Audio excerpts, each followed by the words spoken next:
so dangerous, it's so dangerous. YPG is dangerous, so dangerous, it's so. Yes, welcome back, everybody. We are back. Welcome to the Promoter Podcast, y'all. This is your boy Ken, aka Mr. Gentleman. It's your boy Roddy, DJ Retro. Let's go. This is Aaron Smith. Another week. Long live the chief. This is malimal. Yes, yeah. We got our newest member finally on the show right now. Malimal is finally here. Yes, Malimal is here. He was MIA last week for work, but he came for work this week. Thank goodness.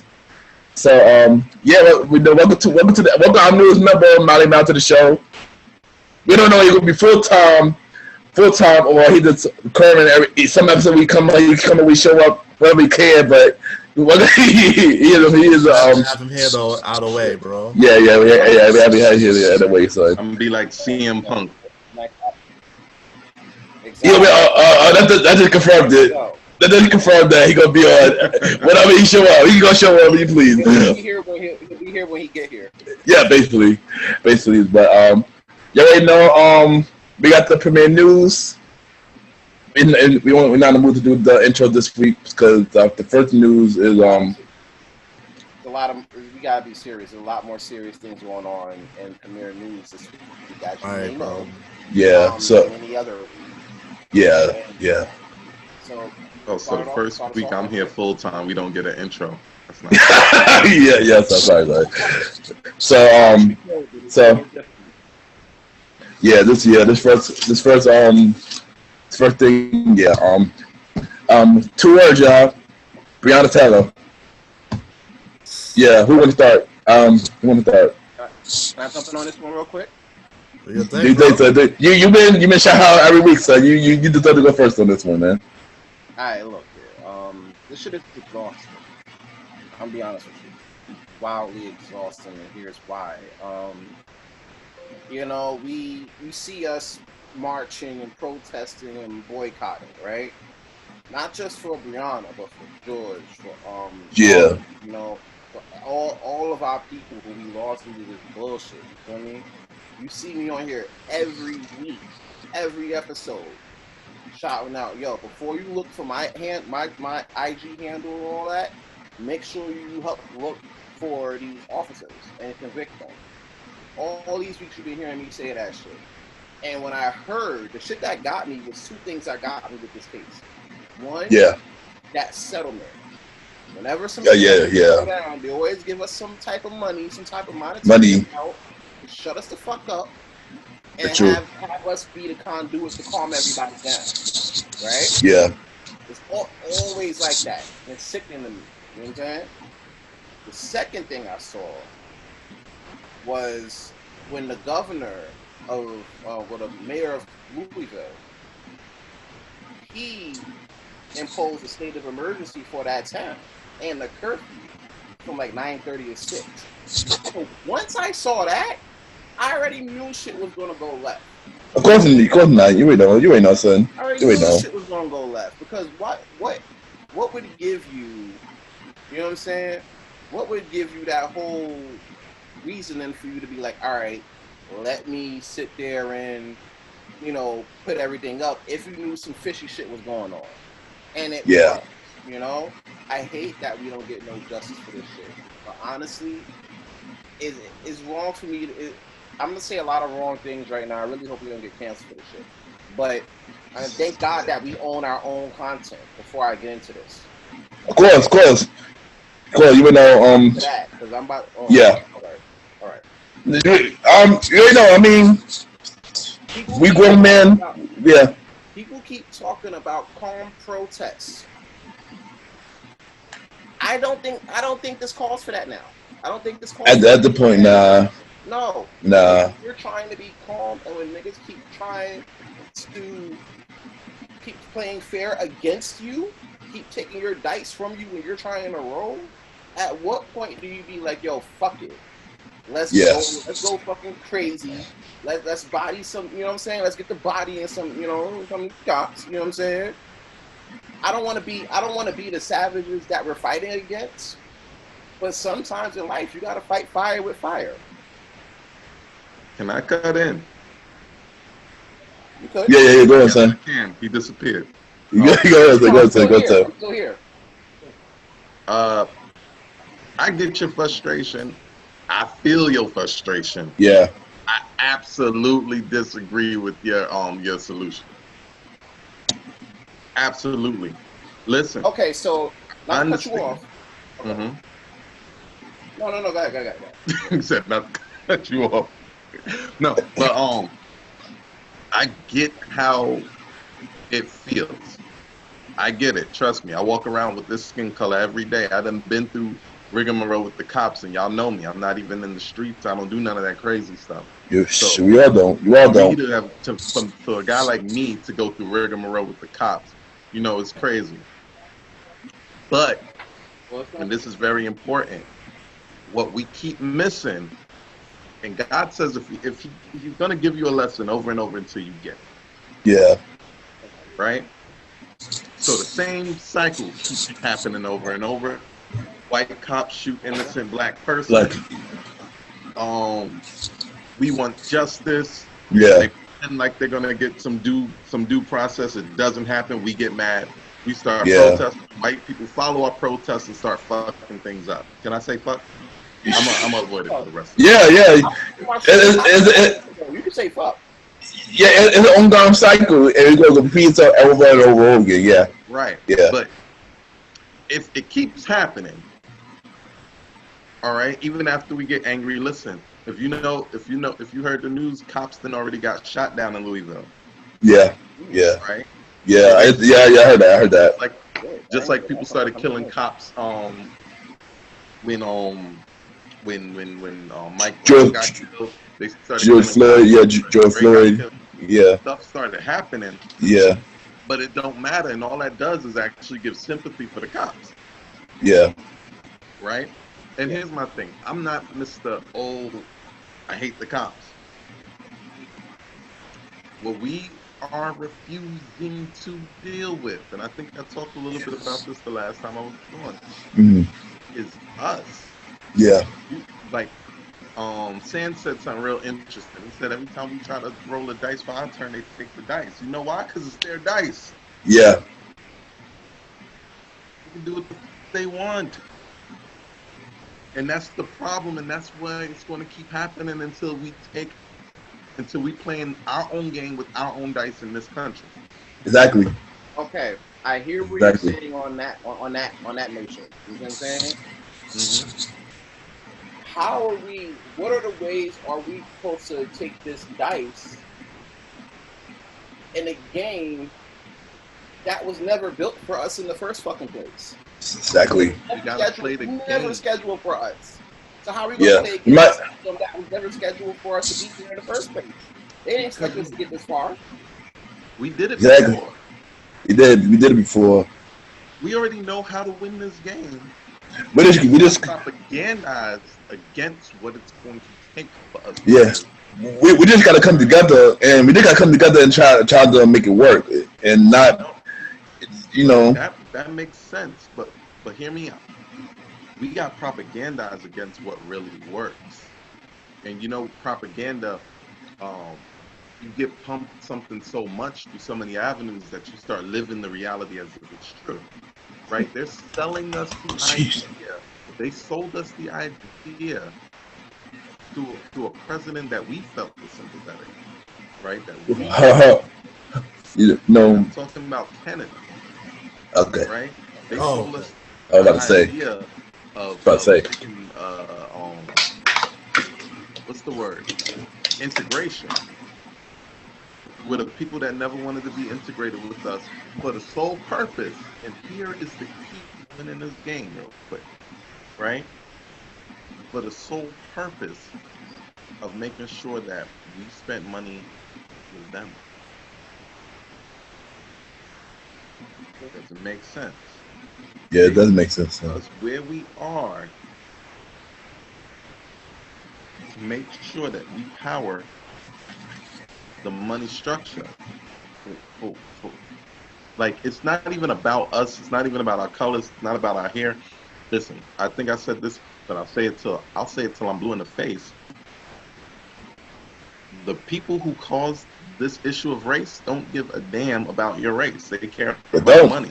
Exactly. They've Exactly. tricked stupid people. Get this, they've tricked stupid people into being concerned about how I look. Because anybody with a brain and that will think for more than 5 minutes would be like, okay, it doesn't matter how I look or who I am. Stand up straight, I pee, I'm a human. Okay, get out of my way. I don't care. It doesn't matter. But stupid people, racist people, people who put hundreds of thousands of dollars behind trying to justify why they think we're an inferior race, they eat that up. And they are also spending money with the power structure. Imagine if all of those stupid white people didn't hate black people. They would spend more money with black people because black people are really close to stupid white people. Yeah, true. They have True. to occupy the same spaces because, well, like we've talked about, black people have been pushed into poverty with the stupid poor white people. Yeah. So as we're building, they would help build with us. We would grow. Money would get too balanced, right? It would get too balanced. And when money gets really balanced, I'll be back. then the people who have most of the money. Turn your camera this time, son. Turn your audio too, son. With the people who have most of the money will have less of the money. And that's not what wants to happen. So they're going to keep allowing this stupid, this ridiculous narrative to flow, and then you're going to have those stupid people jumping behind that stupid narrative, and then this thing is going to continue to happen, because now what you have is political power and manpower pushing us down to our spot. Yeah. And the only reason it's going to continue to happen is because we are not more focused on maintaining our separation. This will stop happening. I promise. I promise everybody that's listening to this podcast, my 3 friends are on this podcast, I promise you, and with everything I got, this will never happen again when black people control black people money. Exactly. I agree. Never again. I agree. And hold up. More than anything, and that shit right now, to cut you off, Ken. But Yeah. that shit, honestly, really starts with us. It does. Yeah, exactly. It does. Send our money to these other people. Yeah, exactly. To Louis, to Gucci, to niggas that don't fuck with us. Owners Exactly. of Louis and owners of Gucci and those boys out in Europe or whatever, they don't fuck with us. Oh, every major. It kills me. Yeah. Podcast in a long john sweater in the middle of Poughkeepsie on a Friday night, like. Friday night, yeah. Too. Like, Yeah. Nah, that shit is trash to me. But we have to find a way. Like, I get what you're saying about that. We gotta make our dollar again.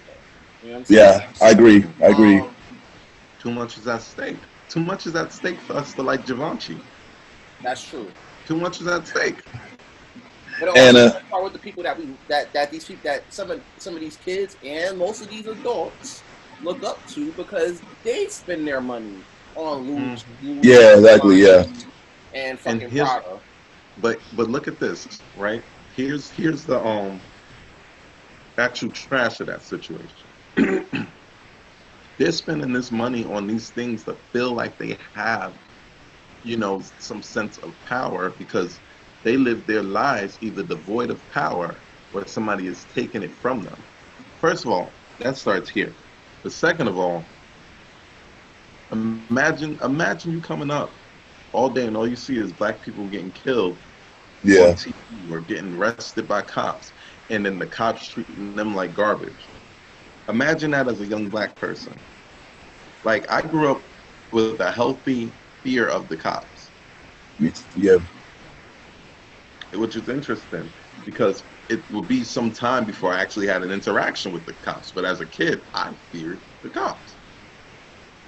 I didn't really fear the cops too much until I had my first encounter when the cop pulled the gun on me because they thought I had one on me, but it was a PSP. You know what I'm saying? Like, I could have literally got shot a block from my house because I had a PSP in my pocket. After that, that's when I was a little leery of these cops. You feel me? But before then, I thought when I was younger, I thought that cops were around to help the neighborhood. Yeah, me too. You had your neighborhood cop, new officer Ramirez. You know what I'm saying? So when you build those relationships with those cops, the hood knows them. Now you got these young 20-something scary ass cops out here. They sending them out to Brownsville. They sending them up to the Bronx. You know what I'm saying? And they don't know what to do. So on the first side of panic, they block them. You feel me? And you could repeat that ideology across the country: Louisville, Minnesota, Cali, Vegas, all that shit, bro. You know. So if you can repeat it all across the country, I don't think the problem is scary ass cops. I think the problem is the institutionalized racism behind it. Yeah. You can't repeat that across the country. You could do that shit in Brownsville. You could do that in Castle Hill. Yeah, I know some places in the Bronx. You could do that in maybe Miami-Dade. Go your ass to Beverly Hills and do some bullshit like that. You could beat the cops up in Beverly Hills if you're the white color and might get arrested. You understand? Go to I don't know, go to the Hamptons. Yeah. And see if they pulling out guns on kids that look mildly suspicious. And them kids be high as hell on all sorts of illegal drugs. Let us four pull up in a car Roddy driving in. Or Jones better yet. Jones driving. Matter of fact, Molly. Oh yeah, that happened to us. I said my next $300 that they'll stop us and be like, oh, let me see ID, let it all get on the ground. Me and Molly got pulled over already, bro. That happened. They did. I remember that. Roddy was driving. Hold on, tell him the story, Roddy. So tell the story. I can tell it better. I think it was you, me, Steph, and some girl he knew. Yeah. And we were driving through the Pink Houses area. Mm-hmm. And they just pulled us over because we looked suspicious. Nah, I'm gonna tell you exactly what they said because I'll never forget that. Because they were so mad, and they was searching all our stuff without asking us, right? And the thing is, Roddy was smart. He's smarter than me in this situation because I was like, don't let him search your shit. He's like, nah. Let me do whatever. Right. Nah, I ain't gonna resist. I ain't trying to get hit with the battle. But You ain't trying to get hit with the K. I hear you. Yeah. I was mad though because, first of all, they had no right to search us. We weren't driving crazy speed limit. You know why they said they pulled us over? 4 black people. It was 4 of us in a car. How many people does the average 4-door car fit? 6. 6. 7. 4. 5. 7 if you're skinny. I'll be riding like Mexican. Just make it work, bro. Like. Yeah. Blame John blame John for that. Continue. We make that I'm saying work. a car. I'm saying a car with 5 comfortable seats only had 4 people in it. You pulled this over. Because it was 4 of us in the car. We were young and black, and there's been gangs around. Yeah, of course. You're just pulling over every car that's near its capacity. No, they pulled over us. They see us riding. Hoping to find something.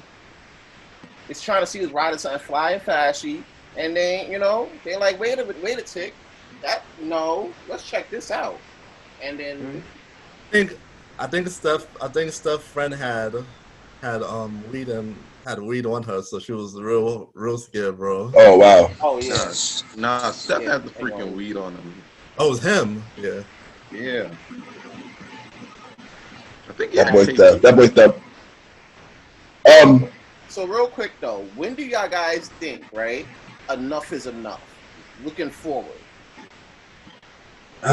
Sure. Enough, bro.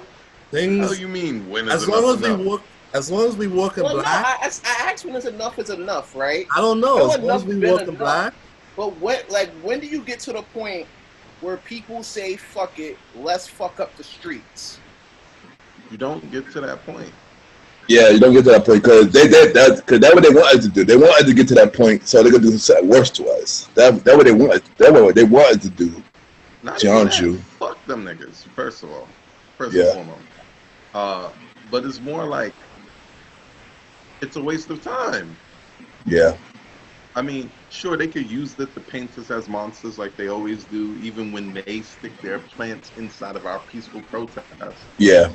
So they're throwing wild shit at us while ignoring white people doing active damage. That's a different story. The main point is, it's fruitless. Yeah. But can I say one thing? Hold on, can I say one thing? Mm-hmm. I didn't get a chance to talk about this topic yet, but the one thing that got me when this guy, who is not my president, by the way, said that the guy who announced the ruling was a hero. Yeah, I heard that, right? Oh, The guy who did what? He said, No one in. Yes, just say about that. Yeah, say it. he said that the guy Say it. that gave the verdict about the whole Breonna Taylor situation, that guy, according to y'all president, is a hero. Y'all president, yo. Just on to him too. Oh, my man want to get reelected. I ain't vote for Son, that person. I ain't vote for that man either, son. Neither did I I. mean, one time, like, I don't care what nobody we gonna get a say. new He the president. realest nigga on earth, boy. Nah, like that. I mean, It's like you order it, like you I wake mean- up, right? You vote and then you go to sleep, right? Think you get a new president, but then you wake up and you get the president that came with Wish. Oh shit. yeah, basically. And And boy, I follow politics. I can guarantee you right now, I'm calling it. Trump is gonna win, and if Trump doesn't win, Biden is gonna be worse than Trump. Either way, they Need both. to change somehow, bro. That's how. Either way, they're both is bad either way. So I mean, to be honest, yeah. They're both morons, but we already seen what Biden, like the type of things Biden supports. Because throughout the Obama administration, and guess what was happening during the Obama administration? We was still getting hit with the blicky. Yeah. This didn't change. It didn't The change. same situation that's happening right now. This is one of those few situations where it's not generic to Donald Trump. This is a situation that has happened throughout any president. Any president. Look Support at it. Honestly, So we are not the agenda. We're not the agenda. American population. You don't even gotta look no further than this very podcast. Each and every one of us had a situation where if shit went left, we could have been a hashtag. Yeah. Of course. Yeah. Of course. Oh, especially me. You know. We're the 4 and 4. Yeah. Okay. Yeah. And you know what? Let me tell my story real quick. You know, back in the day, I got really drunk. Shout out to you because you tried to help me out, but I was dumb enough for that. We got to a fight. Hey, what's wrong with you? I don't know about that. We got to a fight, and without me knowing, while somebody tried to break it up, I punch a cop. And the cop slammed me on the floor, kicked my face, and back at the situation when you punched the cop, I saw that. I was like, oh. Yeah, I didn't realize that. They took me away, they put me in handcuffs, put me away. At that moment, I thought something. I thought worse than that gonna happen, son. Luckily, nothing did. So, because.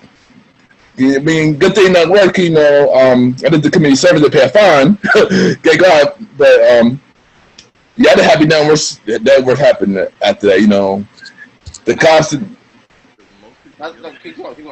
And remind you, it was a white cop down punch, so, it was a white cop down punch, I could have been, so, yeah, I mean, at least I thank God that nothing else happened, all that. The other cops knew that, we were kids ourselves, we were drunk too. We had like that. The black cop spoke to me during that time, And like, yeah, we understand. We understand. Like they went behind what they believe in and told me, like, oh, you did a good thing, even though it was a good thing. like you know. Hold on, I got one more thing to say about the Breonna Taylor. Yeah, I want to get into final thoughts real quick. So yeah, yeah. 5 thoughts, son. Yeah. All right. So basically, the neighbors won. The neighbors, he got arrested for the neighbors. Yeah. And then the family just got paid off. Yeah. Basically, what's gonna go down? That's gonna be born, bro. Yeah, that's sad. And I mean, this is America, man. This is what we see. Yeah, and that's sad. She deserved a lot of justice for what happened to her, yo. She didn't deserve to get killed the way she did. The way she did, she didn't deserve to get killed. It's just, I know, honestly, she would have got justice, man. It's terrible, yo. You know. Alvin, what you got for your final thoughts on this one? Yeah. Yeah. Yo, you good? Wait. Alvin, put your audio on. Your audio, good. Your audio is not on. No. Not again. No. Hold on. Like, say something now. Watch this. Say something. Say something. Hold on. No. Where is There you go. There you go. You gotta speak up, bro. You gotta speak up, son. You have to do what you did last time, son. There you go. Come on, son. There you go. Come on. Alright, so my question is, like, I want to see what the exact justification is for the Really? because I hear a lot of different things. Oh, they came into her house and they shot her. Yeah, I heard that too. They said they had a warrant. They knocked very loudly, and then somebody said, "Oh, her boyfriend was a drug dealer." Ex-boyfriend, yeah, I heard that too. And it was like, oh, then they tried to get her ex-boyfriend to tell on her. I remember that. Yeah. It was so much fucked up shit though. It doesn't justify what the actual case was where you shot somebody. First of all, you kicked in the door with like 90 people because it's a SWAT team, right? So you didn't come alone. You just shot the first thing moving. You didn't ask that girl shit. How am I supposed to feel? Like, the job of a police officer is protect and serve. I feel, first of all, that was a poor service, right? You give poor service and bad service that the people are losing shouldn't be paying for. And y'all back it and make sure y'all can kick in the door when you had a SWAT team, which means you tell me, I don't want to say from the top, but you tell me that you guys had a whole plan and a strategy about who you wanted to get, when you were going to get them, what they might have had.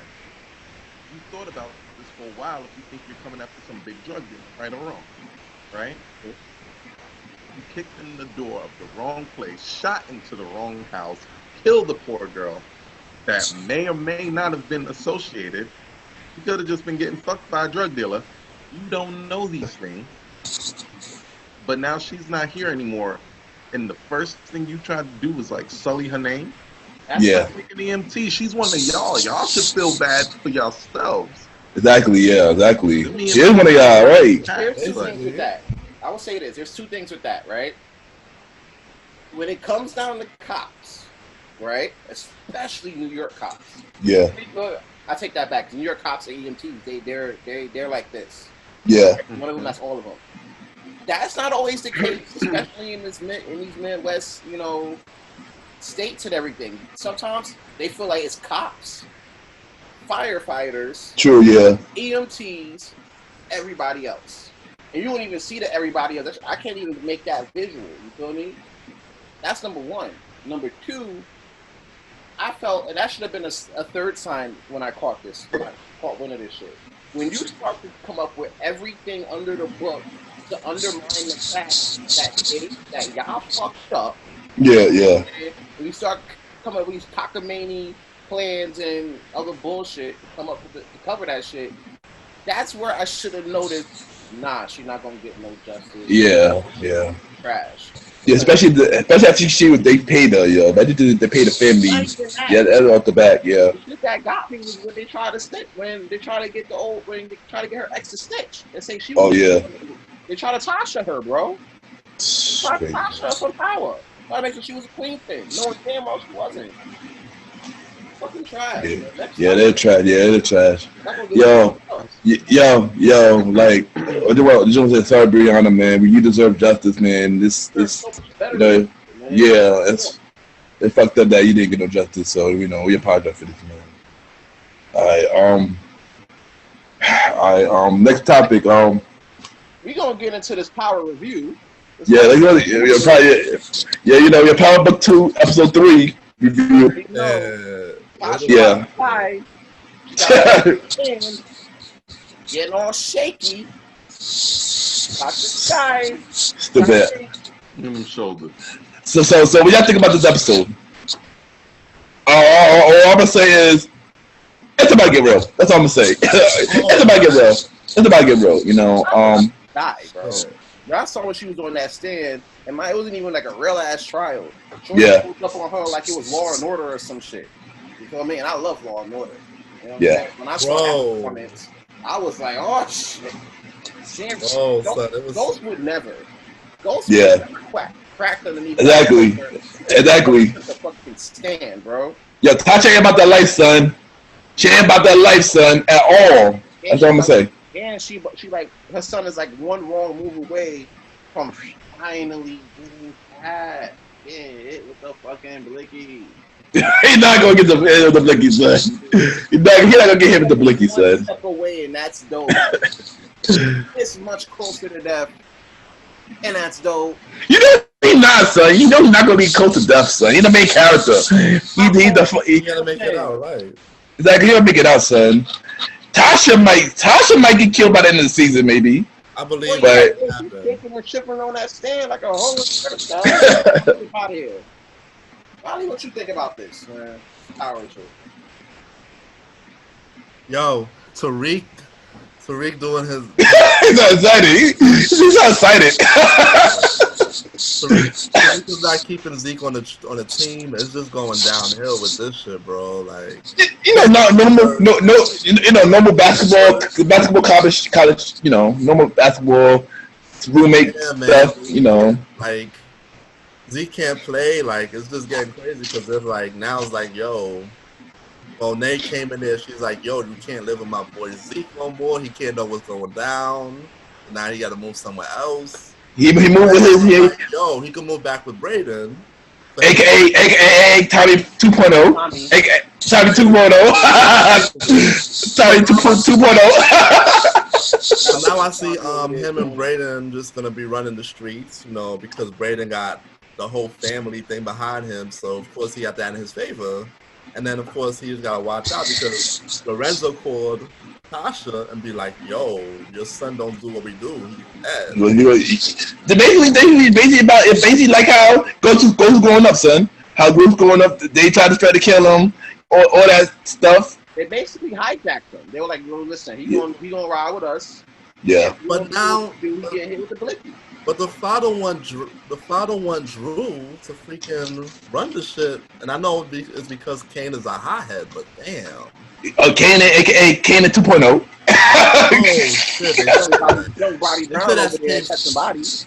It says Kanan's son. Wait, what? They said that could be Kanan's son. Oh wow, interesting. Somebody said that could be Kanan's son, bro. But I mean, it won't be too far fetched. It wouldn't be too far fetched. And not, but it won't be too far fetched though. But I gotta say one thing. But Drew can't run that shit. That nigga soft. He went into the G crew and he was about to get really blasted in there, bro. Yeah, he did. Yeah, he did. He was ready for that. He bugging running that shit from the jail. He's like, yo. Oh yeah, and the cop tried to save them. I remember that. Yeah. Oh yeah. They would have been done, son. The cop, would have been this done. way. He's this way. He's the other way. Yeah, that cop would have been done because little Bobby Brown was waiting with the blicky. Like, listen. Well, he was waiting with the blicky, son. Blow. But, you know, he saved that cop life, and that was dope. He That did. But the way they tore Sasha episodes. up in that courtroom, bro. Oh man. I mean, Tasha put herself in the predicament, yo. She don't want to give her name to Tariq, give her Tariq name. So this is what she got to face.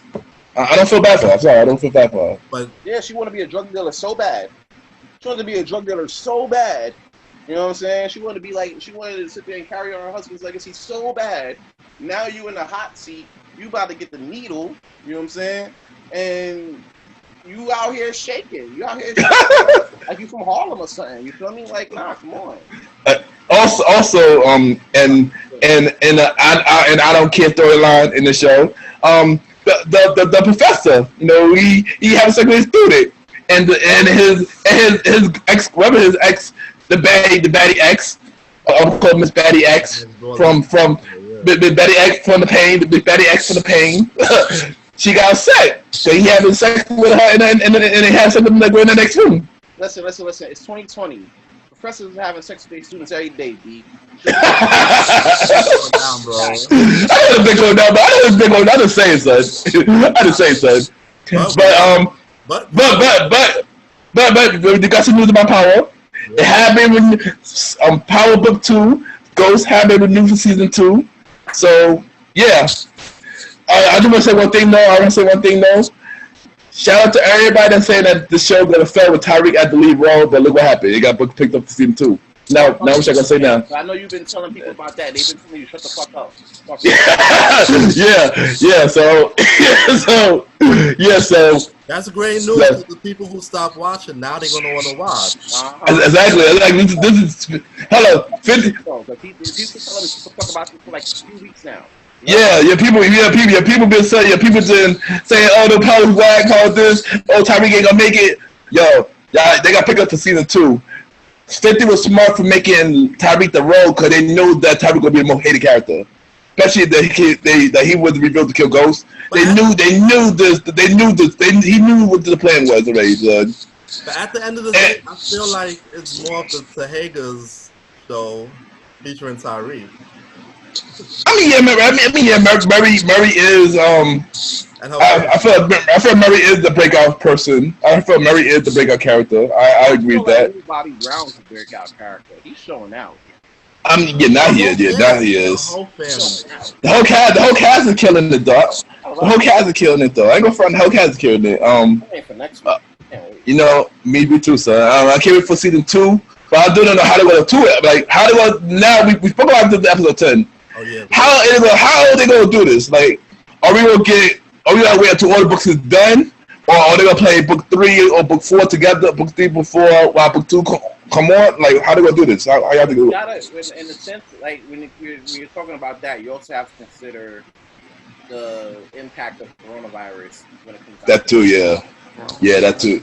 Consider, you know, all right, do you put season 2 out now, or do you have season 2 run concurrent with book 3?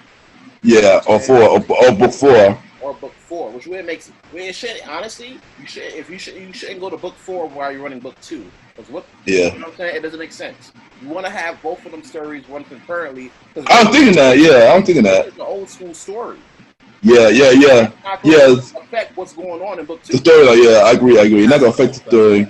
No effect. But if they go do book 2, season 2, by the time Kanan, that could be impossible because Kanan drop in I believe in the beginning of 2021. So that could be kind of impossible. So it's gonna be after. It could be after either book 4, around book 4 come on, or when book 5 drop. That could be like 2022. Yeah. So, or after the fact, but yeah. So the next topic is so Chris Brown, he said something about he want to have the Wiz reboot, and I at first, like, I have to say first what I heard that news, but when he said the lineup though, I changed my mind. He said the lineup though, he changed my mind. The lineup is dope. The lineup he said, like, Roddy, do you remember the lineup? I can't remember everybody for the lineup, but I definitely can, all of them. I can say some. He said that Chris Sabin would be Scarecrow. Skylar Jackson is Dolphy. Neo is the lion. The Migos is the three crows.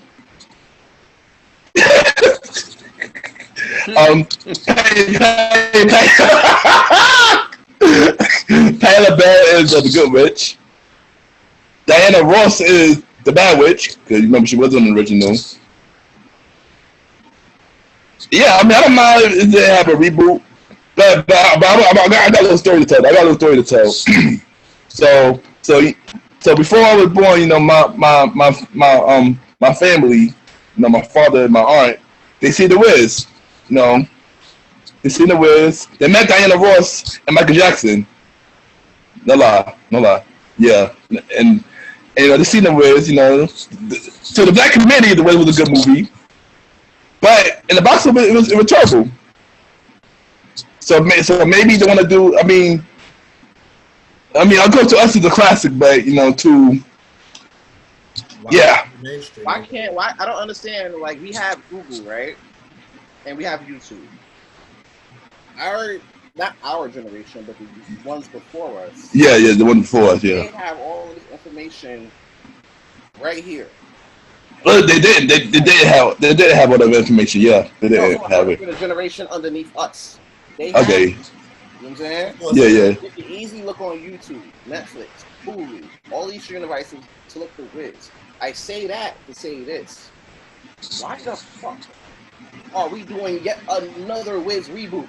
That was already a reboot from the Yeah, I know. That's yeah. I mean, it doesn't hurt. Oh, that doesn't count. We got this Christmas again. It's Chris Money. Yeah, it doesn't count. I mean, here's the thing. The Wizard of Oz was the reboot to the Wiz. The Wiz was the reboot to the Wizard of Oz because it was that black fell to the. I understand. I get that. But as of I don't mind a Wiz reboot to update it. But cause I know that the live version, I don't even count that. I don't even count the live version. You had the original Oz, right? Yeah. 50 something. Yeah. The Wizard of Oz. Yeah, I know that. The original, so you don't count that. Okay. Diana Ross, Michael Jackson. That's one. Right? Then you had to play, except for the notes before that. That's two. Yeah. Right? Then you had to play, that was a live action on NBC for that one night. That's three. So when Chris Brown comes out with this bullshit ass Wizard of Oz, that would make the fourth reboot from the original movie. But this would be. But here's the thing. Chris Brown talked about a movie, not the play. You remember, it was two reboots for the play. That's different. But this is a movie. They already did that, bro. Do something else. I mean, that's the problem. We don't have any originality, bro. There we don't. Hollywood don't, man. I admit they don't. I mean, question: is it about originality or is it about money? It's about money, basically. We don't know about money, son. It's about money. We don't know about money. But I just say that the lineup you said was kind of dope. So I wouldn't mind it. But I mean, no, Ken, no. That's not allowed, though. It's like in Mean Girls when they try to make picture words. We're not gonna make that a thing. You know what I'm saying? We're not gonna make it a thing. So that's a dog. Yeah, but I write scripts, so I could create something original. So yeah, see what happens. This podcast is original, so that's what makes it. That's true. Exactly. We'll never do the Career Boys podcast. That's for sure. As a rapper, I pray that nobody ever stops doing anything unoriginal because I love sample.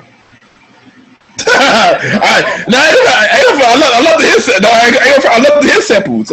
I love the hit samples. Samples and producing in a little bit. Oh yeah, we're gonna get to that. We're gonna get to that at the top of the main topic before we act Alvin hit a little part 2 of the interview. But yeah, definitely. All right, so next week, Rondo, you got this one, son.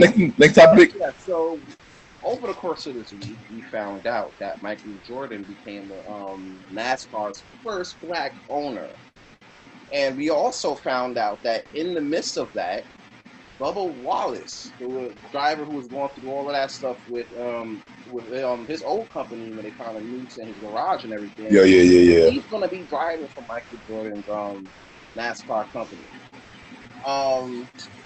What's your guys' thoughts on that? And does this help with us getting more ownership of shit?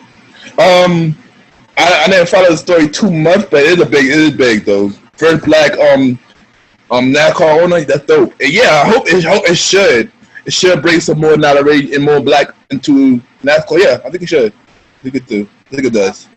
Roddy, what's your thoughts on that? Yeah, I'm glad. Like MJ really put his stake in that, and now it's gonna prove more black people to go in NASCAR. So yeah, it's really a good thing. Not really a bad thing to me. Black people with money, never a bad thing. Does it help push the narrative from a propaganda point? Yes. Will that money go back into black communities? Probably not. Nah, probably not. No. Probably not. Probably not. So propaganda-wise, pretty good. But overall, it's kind of like, when Jay-Z owned the Nets. Oh yeah, right. He did change that, so. Like, I know he went and did something with the money, but the actual action, it meant nothing to It did. us just seeing somebody else own something else, which is good because we came up with a mentality where like we have to learn that black people did so many crazy and amazing things or were a part of so many things, but nobody was teaching it, so we have to go and find out. Exactly. Yeah. Right. We have to take advantage of February because after February we back to learn about white people. I do feel Black History should be all year round though, not just for 1 month. History is history, so as long as they're teaching history classes, that's part of history. And believe it or not, we teaching history here too, y'all. Keep watching the Malimal podcast. Love cheap all plugs. day, every day. I'm gonna be there every time for that. nice, good. So you didn't confirm that he's not just a part-time host, but he's gonna be a full-time host now.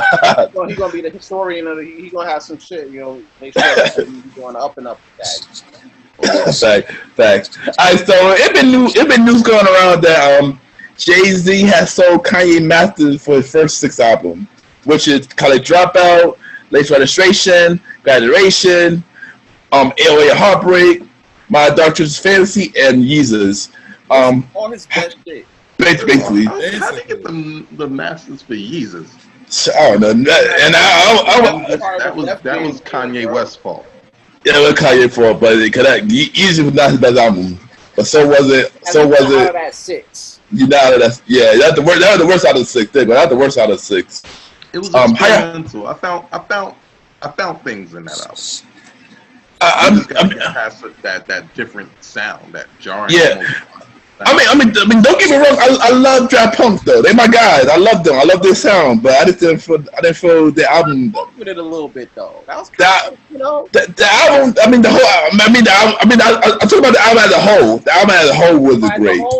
As a whole was great. Certain song. It has a song there. He has some songs in there like. And plus, how you had the sound that from the beginning to Bound completely different. Bound did not fit the album at all. I didn't get that. I think Bound was supposed to make another album, but it didn't. So we don't need to. I think it probably was for My Doctor's Fantasy then, most likely. Contrast to the idea of the rest of the album. That song sounded perfectly in tow with Yeezus if you just listening to the sound quality of Yeezus. Bound 2 was like perfect. It was random a little bit. It was off the wall. It almost felt like watching a really abstract. It felt like listening to a really abstract painting. Yeah, but how you feel about that? How you feel about the whole thing though? About the whole JD selling his Kanye masters of equation right there. We're gonna get into that in 1 second. I like the fact that Alvin tried to sell us butter right on like a fucking porcelain plate with that whole abstract, situation comparing Bound 2 to the entire rest of this album that did not sound like Bound 2. You know what I'm saying? Come on. I mean, you gotta understand. You gotta understand this man is an artist. You gotta understand. This is how he do things. He's an artist. This is how he think. From the right? I'm like, nah, this song is fire. That's the best song he got.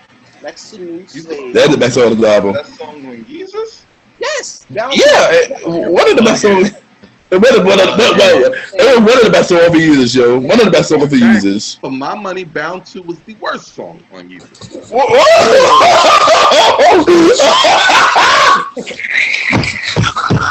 Boom. Dang. I'm sorry, I got in this. the house, watching him now. What was he talking about?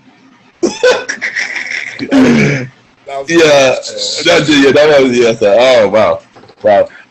I mean, Blood on the Leaves took the #1 spot for me. well, no. I like that was dope though. I like that one too though. Before I even get more pissed off. Lena Simone, exactly. Lena Simone, yeah. That was fight track. Question at hand, right?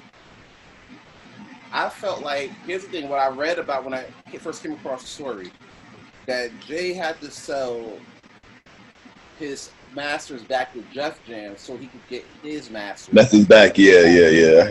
Right? And I'm like, that's a tough sacrifice. But if you were beefing with this dude during that time, then it's like, fuck it. You know what I'm saying? I don't like this nigga anyway. You feel me? So yeah. Like, I bet, sell your masters to Jeff Jam, bomb. Nah, I think around that time they were good. Actually, around that time. It don't matter whether they're good or bad. For selling their masters. Yeah, no, It don't I know. matter whether they're good or bad. Jay-Z did what he had to do. If this is true, because it's also speculation. Who listen to DJ like an academic? What he had to do to get what belonged to him. Yeah. His masters. Because like, people don't understand, when you own the master track, that means at the end of the day, all money made from that song for the rest of that song's actual life, which will be literally until 70 years after you die. Yeah. Right? All that money belongs to you. All right, I got a question real quick. Didn't Jay-Z brought the Beatles masters too?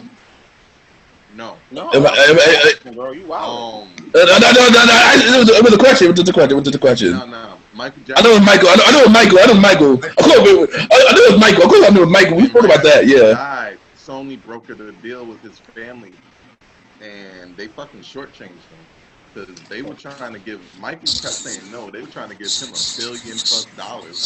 They wound up giving Catherine Jackson $750 million. Oh wow.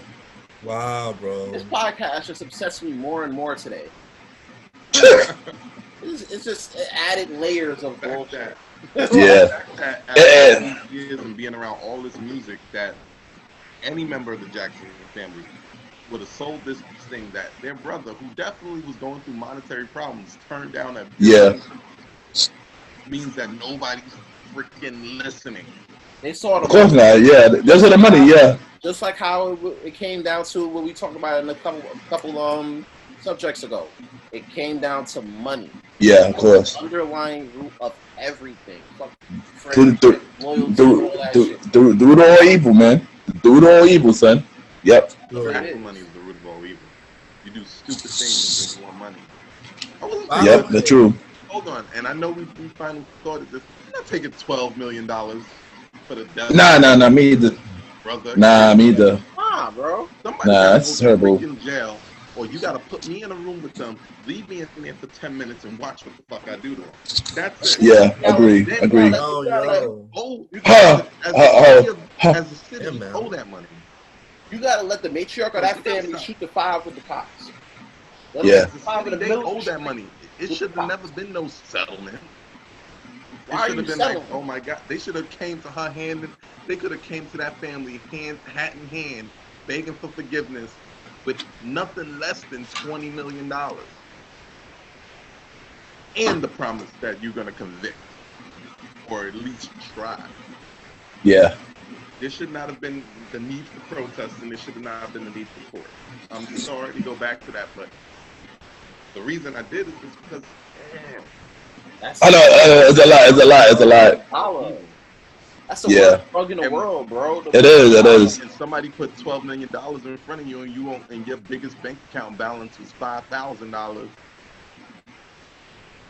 Your eyes going to start freaking out. You're going to say yes to whatever they say. Exactly, it's money. Yeah. That's the mark. That's the mark. Even people talk about the mark being on the head. It's not on the head. It's in your pocket. It's in your pocket. This is that shit. this is why when it comes to money, we gotta start educating ourselves. You know, We need the to owning business, yes, the owning businesses come together without the violence, educate ourselves. You know, learn about forex, learn about stocks, all those stuff. So we need to own our shit. This stuff. We Exactly. You can't be exactly. We don't normalize exactly. businesses. We don't normalize. We need to. We don't normalize learning about money. That's why people look at forex dudes here. They don't know. Yeah. It actually is. They Well, can't copy a Forbes and be like, yo. People always look at them like they scamming. Yeah, exactly. They know something you don't. You gotta pay for the information. Why I gotta pay for the information? Because it's gonna make you money, stupid. Exactly. You're gonna make more money for the information than you paying for the shit. Anyway, you know what I'm saying? So why not bet on yourself? Bet on you. Exactly. If you don't go to the casinos, you don't sit there and go to the horses or what have you. If you want to bet on anything in this life, bet on yourself. Fact. Eric Sands lesson for the day. By the way, y'all, if y'all want to learn about forex, y'all can hit me up. And also, I got a special guest on like the podcast this Sunday. You know, my homegirl Pam, she a fan favorite show. Yeah, that's all I need to say. Buddy, I know y'all.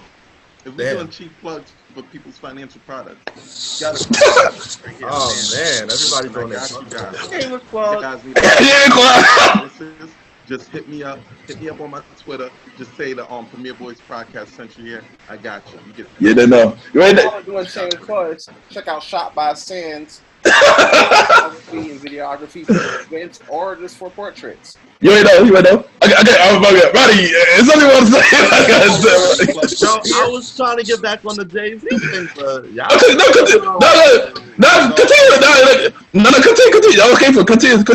Continue. Here, we on the podcast. We're not hypocrites. We talk business. We all try. Alvin, I'm ready. Hold on. Continue. What's talking about? So go. Nah, so I think that Jay-Z did was foul, man. Got Kanye's whole masters. First six, yeah. But then it's like, what about the collab album?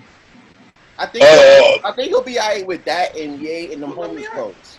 Yeah, I think. And the Life of Pablo, right? Yeah, I think he's alright. And his homeless clothes, he'll be okay. Yeah, I think he'll be. Huh? What makes him foul? Nah, to get his masters, Kanye's masters, right? They ain't Kanye's masters until Kanye owns Kanye's masters. Yeah, Kanye's a billionaire now, so he gonna live masters now. He could buy his masters back, right? Yeah, he can buy it back. Yeah, he'll be alright. What people don't understand is that, like, people get mad at record labels for wanting to make money off their artists. Yeah. Why do you think a record label exists? Exactly. They Need to make money. Exactly, yeah, to make money. You're telling me I'm gonna put together a whole business strategy, find some guy on the street who sounds really good, but is really, really, really not good at doing the business part of music. Yeah. Anywhere from $100,000 to $1 million. And not make sure that I have multiple ways of not only making all that money back, but profiting from this person for the long haul, you're bugging. Yeah, I want the masters. I don't want to rap. I pay you to rap. You rap. I set up everything you need. I pay for the marketing. A good label will make sure you're out there. A good label will make sure you're properly marketed. A good label will make sure that you're good. They'll make sure that you have resources. They'll make sure that you have connection. Yeah.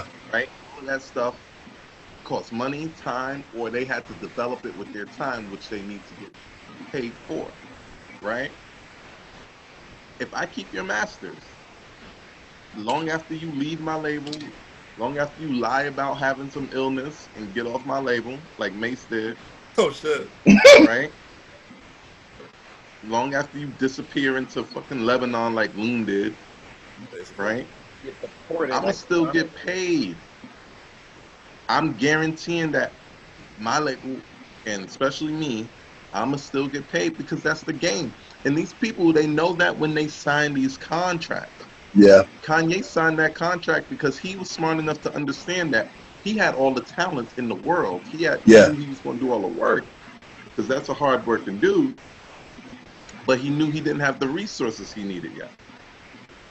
True. Now, what I said earlier is if he still didn't own Yeezus, he did something wrong in there, because by that point, very rich. He should know. He should, business on his own. Yeah, he should know. He should. You might imagine before Yeezus, he had My Daughter's Fancy when became one of the most successful albums. So yeah, you're right. Yeah, you should. I figured he'd be in by then, 10 years. Yeah, right? but I think you think contract. But after that 10 years, 10 years, you should. He has enough money. The internet was definitely booming. He could have done his own thing, Kanye West Records, whatever the hell you want to call it, and be making money forever. You see what people. I'm giving y'all a little lesson, right? Check this out. Commercial hip hop is a giant pyramid scheme. Yeah. Right? Yeah, I believe that. It is. But that's every business in the world if you ever think about it. True. It's just the difference between a pyramid scheme and a business is that usually a business is going to have something to sell outside of the pyramid. But there's definitely a pyramid. Check it out. Let me explain. Kanye West gets signed by Jay-Z. Jay-Z started his own independent label, but he still needed the power of Def Jam and Universal. Yeah. So that's why he doesn't have his masters, even though he started his own imprint with his own money. Because, you could only do but so much with Dame Dash, just two excited dudes from the hood trying to make it. Facts. Right? That's not a knock, because I respect the hustle. But you understand. Yeah. You understand. That's why he doesn't own his first masters. But Jay-Z, as soon as he got that money, as soon as he got the connections himself, Jay-Z said, okay, I'm going to own everything from here out. That's why he owns the rest of his shit. Yeah. Right? But, so, we set it up, right? Now, Kanye West, he doesn't own his masters from the beginning. Jay-Z owns his masters. Yeah, exactly. Still training. So what Kanye West did eventually, Good Music was his imprint. Now he's bringing on people like, Big Sean and Pusha T. Yeah, T. People that he's getting involved with and helping them put their music out and see a big global audience. Guess who owns their masters? Kanye owns them. Good music. Yeah. Exactly. Earlier this week, where he released Big Sean's and Designer's masters today. Oh, he gave them their masters. Oh, wow. Gave them their masters. Wow. He don't like money. I remember Kanye the Chains man, he's saved now. So he gonna change, he gonna do everything. Well, at least. I don't know. Jesus right. don't want you to be poor. What you mean he's saved? Jesus don't want you to be poor. Exactly. No, like, that's it. And plus, he still kind of supports your president. Keep that in mind. Oh, I heard. I don't know. That's a different story. But yeah. Honestly, him supporting my president. Makes him giving up the masters even more stupid. I'm not giving nobody the masters. They signed them over to me. You can buy them. Well, no, but if you're fighting this fight, right, to get your masters and everything, right, you as a owner, you got to talk like how you walk it. You feel me? Like, granted, he gonna release those masters out to Big Sean and Designer and them. You know what I'm saying? To make sure they're good. You got to think about it like this. And this whole masters talk, right? Tiana Taylor just dropped an album. She did, yeah. Like a couple months ago. Wait, couple months ago. Is it brand new now, or you tell me the one that came out a couple months ago? The one that came out a while ago, but she just came out with an album. You know what I'm saying? Yeah. Good music that I don't. She does. She does. Yeah, I agree. She does. If I hide a Prince, okay? Like, you know what I'm saying? Like, come on, like. Oh yeah, it's High Prince. Yeah, I don't know. But he's one of the biggest question marks in hip hop. He dope. After that, so Paul. The album from him is confusing as hell. He did. He came out with a couple 2 years ago. The last I heard an album from him. And he had some Kanye. I don't see him so much no more because I ain't hear that album and I'm in. But I think he more behind the scenes though. He more behind the scenes. You know how they got through our artists that work with the label, but they don't put out music because they behind the scenes, helping them out. I think that's what's going on with Sahab the Prince. Listen, Sahab the Prince was too nice. I don't know. Maybe his music was rappers. Like he's like a rapper's rapper. Yeah. Nah, that's that song Plura verse though from him though. He killed it. He killed that verse, yo. I remember it was a story of him. He said he was telling the story about how he got on the song. He was like, how am I gonna do this with Jay? I'm in front of Jay-Z. Beyonce in the room too. Beyonce like, yo, Kanye, you gotta add him on the song. Because Beyonce heard him rap and she still kind of add him on the song, and he added him on the song. And that's how the Prince got on that song with Jay-Z, RZA, and all of them. That's baby. Yeah, we need to make down some of the day or something because I love that song, man. I love that song. I'm gonna put that intro. well, whatever. But yeah, That's dope, bro. Thanks. Next topic. Oh, Al, you wanna take this one? My sands look like he in Retribution.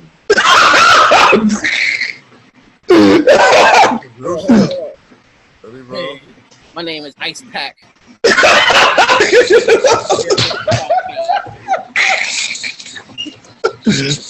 I got my partner fuck the best. Doing, Take over the WWE. doing, Sam.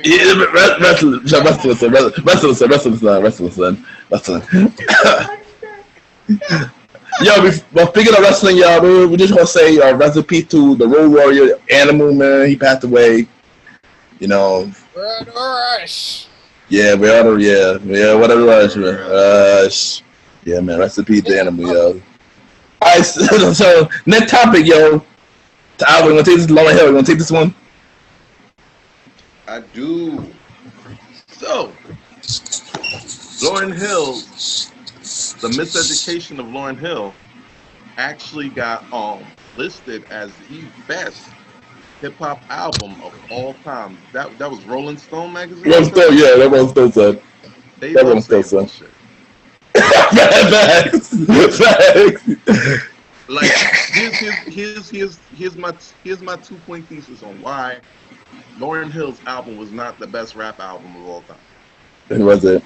I mean, it was an amazing album, but I think it's not me saying about that.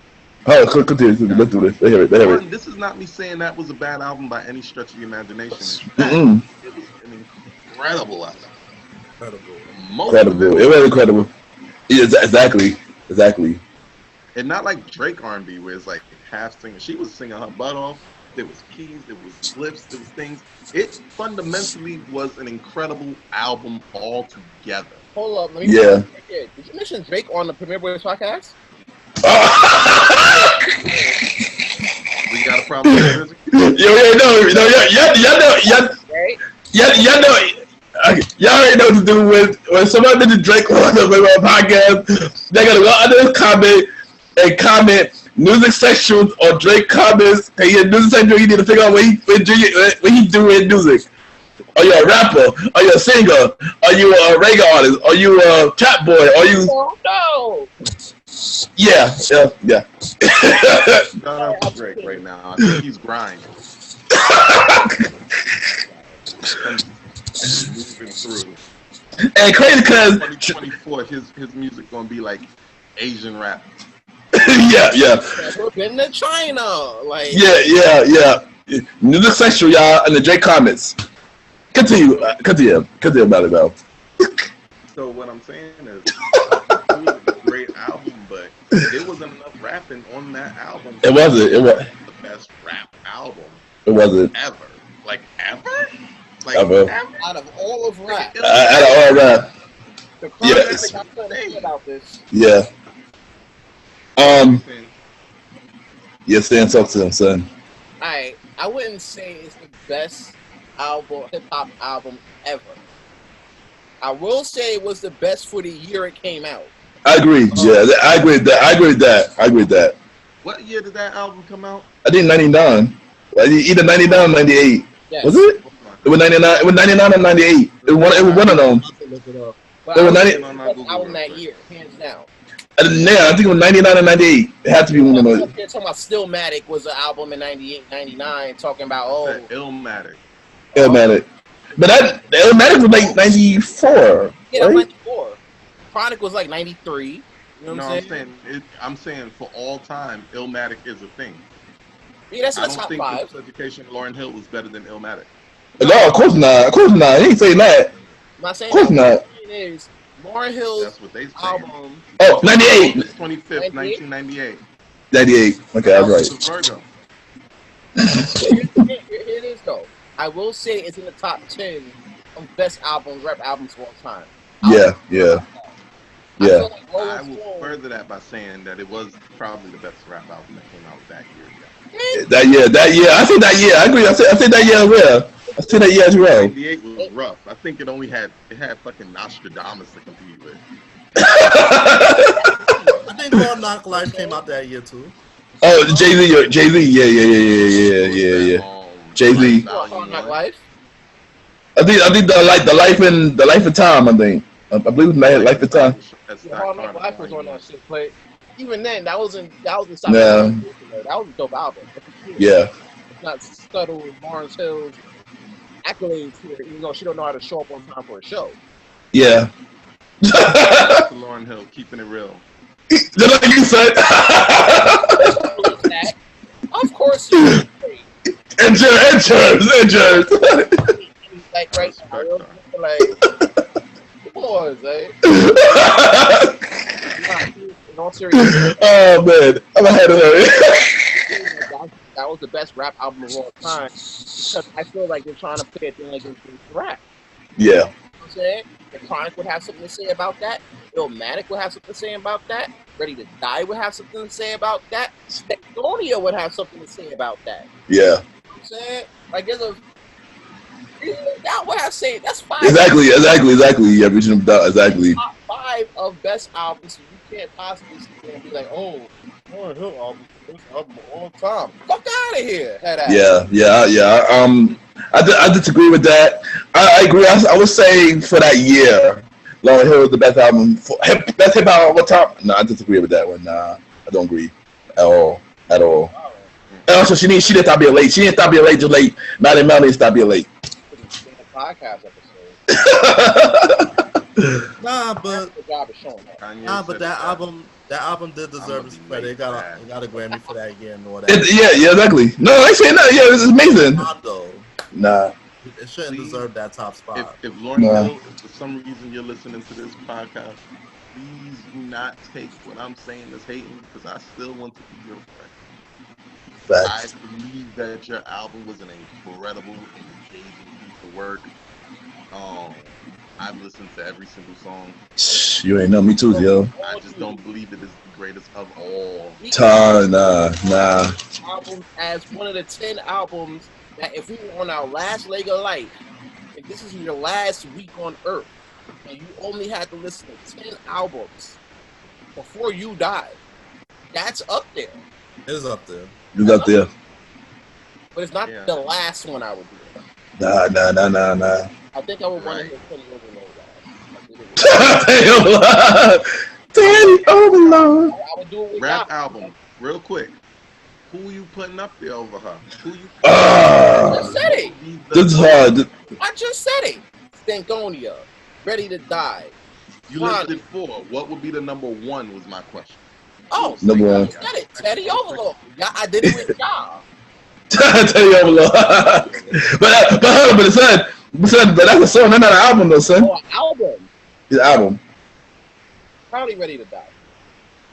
I'm ready to die. Because it gives me that Brooklyn feel. I'm from the town, bro. I'm from Brooklyn. You know what I mean? That gives me that feel. You feel me? Like it gives me that vibe. I ain't gonna front. This is a hard choice. One last time. You feel me? Like that's it. I ain't gonna front. This is a hard choice for me. Ready to Die was a good album. I would put that too, but probably Reasonable Doubt for me. Reasonable Doubt. Ooh. What about you, Retro? I'll go with Blueprint 1. That was a classic. Yeah, that was a classic too. For me, the best rap album of all time. Like, it's hard.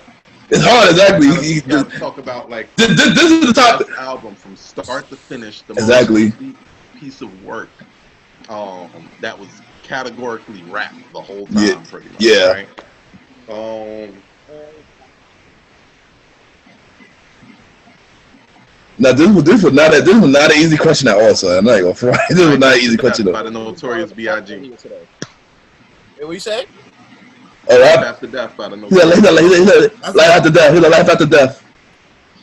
No, everybody take the albums. Podcast right there. That's why you're on this podcast. Yeah, everybody take the albums. You know, Ready to Die, Life After Death, Reasonable Doubt. Like what you said, right? You said Blueprint, right? Yeah, Blueprint. I like Blueprint. Blueprint was also one of my favorite Jay-Z albums too.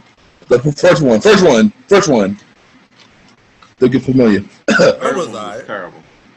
Personal opinion. Was that? Which one? That the third one was terrible. That's a personal opinion. Nah, I mean, It was terrible for Jay-Z. Let me put it like that. It was terrible for Jay-Z.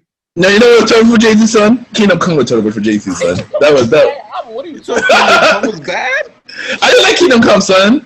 I didn't like Kingdom Come. That's my personal opinion. Cold on That was his Kingdom Come. comeback. That was a That was his comeback. I mean, it was my favorite. It's my personal. It's me. And it wasn't the worst Jay-Z album. No, it wasn't the worst Jay-Z album. It wasn't my favorite. Just wasn't my favorite. I don't know. I mean, Kingdom Come wasn't my favorite Jay-Z album, but it's up there in the top 5. That Top- was right there. Top 10 See, for me. Top 10 for me. Top 10 for me. And that was back Top in 10 the for me. I was talking bootleg CDs. Yeah, I had that CD. I had that CD though. fucking 3D shit that he had. Facts. Yeah, I remember you had The shit he had going Shit. on.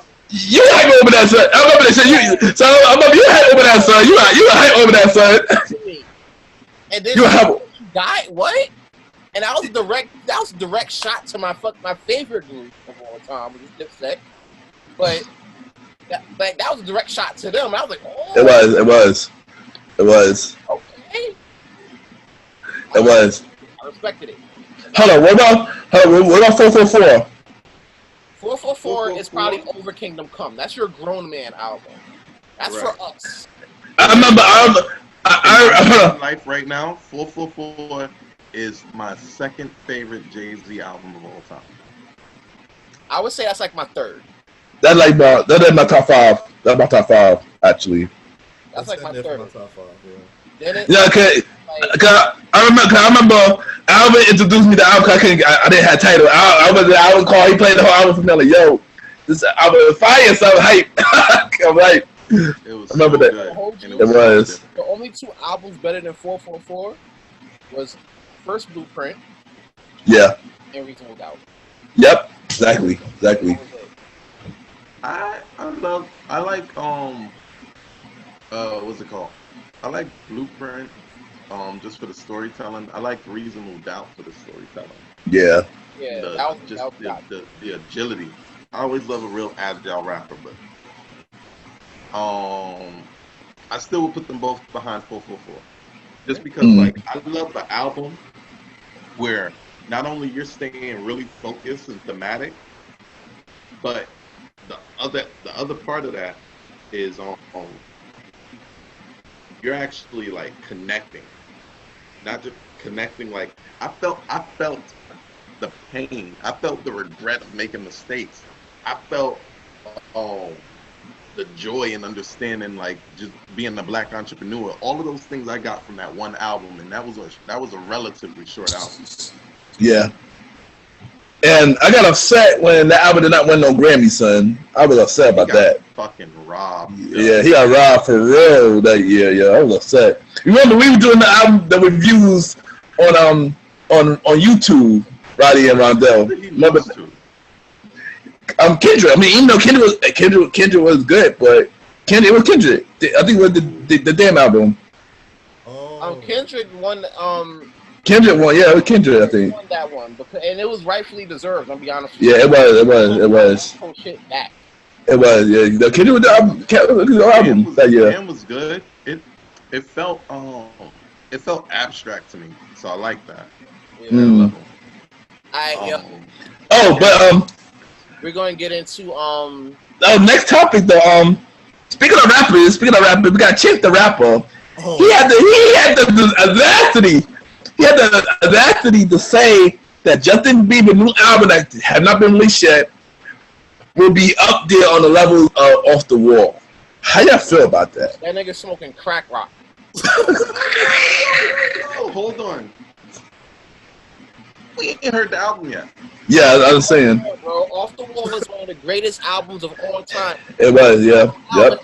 Artist is going to sit on that couch and tell me that we should get this Justin Bieber album a chance for it to compare to Off the Wall. I mean. No. I want to hear Alvin say this. I want to hear. Let Alvin say it. Without evidence, I don't ever come to a conclusion. So this man, a rapper who we all relatively respect, even though his last few efforts have been kind of has said that this man's album is going to give Off the Wall a run for its money. So Justin Bieber album, Justin Bieber. Reserving judgment. I'm not agreeing with them. I'm just not disagreeing with something I don't have the facts to disagree. I'm reserving judgment until I hear this album. I agree. And I don't come out of this thing dancing, trying to do the, like, you remember in the Off the Wall where he was like dancing towards himself? I don't come out doing that. I am going to publicly go on a tirade because I do Chance the Rapper listening to a Justin Bieber album. Here's the thing. So they got their first single out called Holy, Justin Bieber and Chance the Rapper. And based on that comment so far, it's not nothing like Off the Wall stuff. So I don't know. It's not supposed to sound like Off the Wall. It's supposed to be. Bro. What y'all not getting is this. Two things. Number one, nobody's going platinum no more. That's true. They just go platinum in a different way. In order to go platinum now, you gotta get like 1 billion listens or views.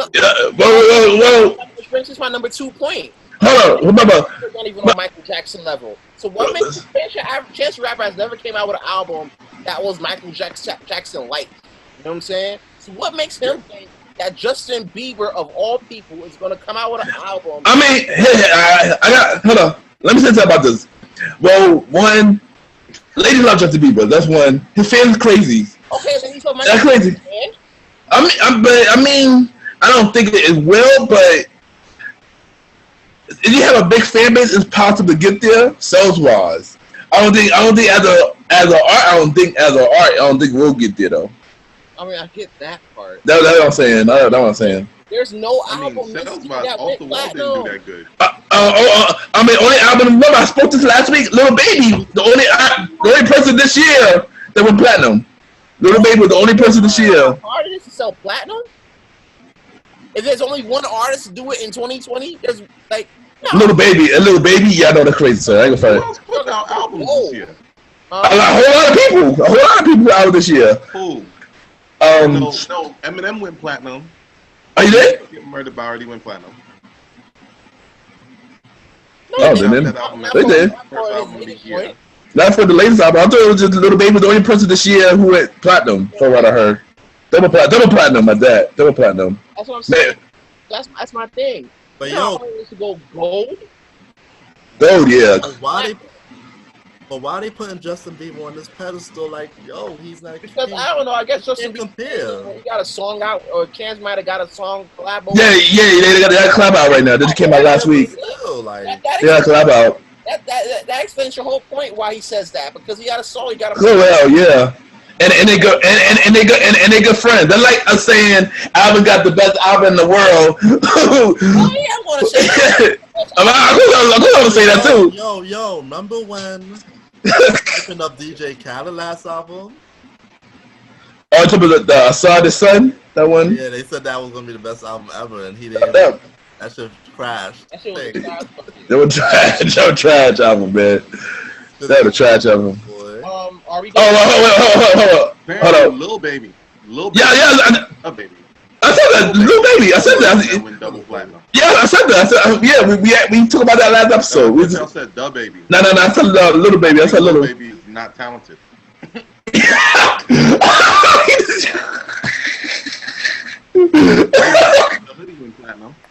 Oh, you did? Okay.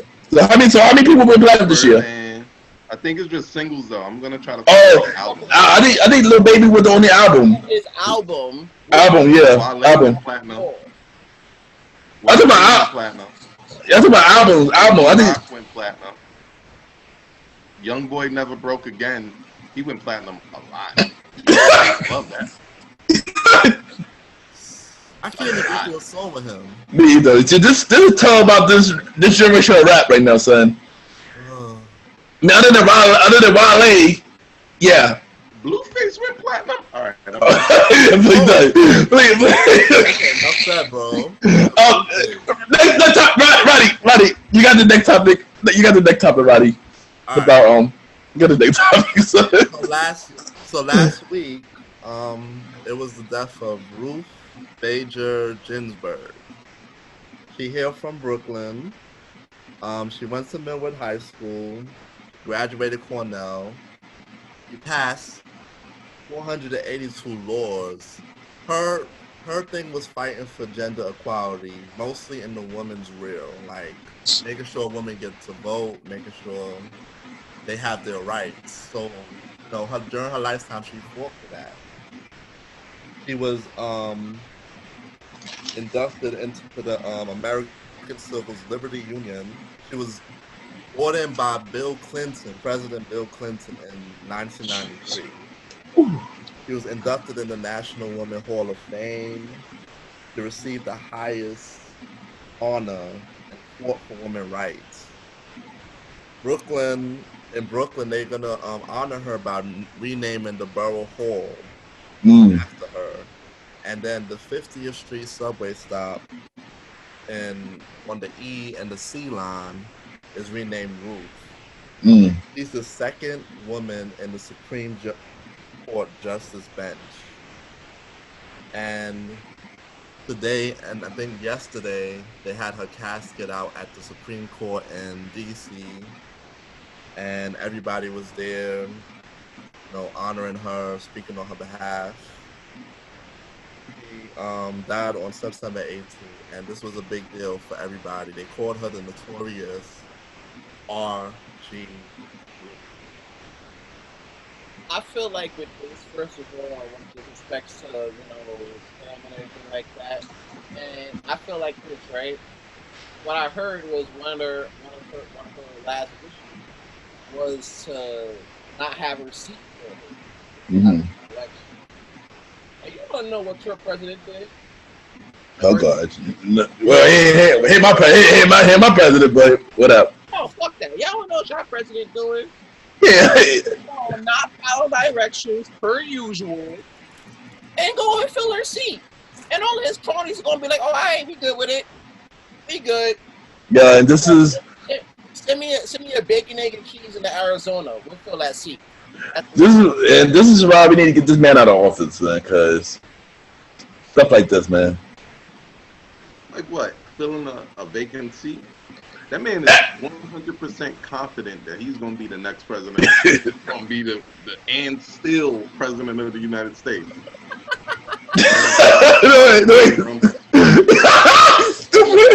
You shit, and still. Politics is literally. Donald Trump. He's doing understand American politics and is literally the WWE. It's literally wrestling.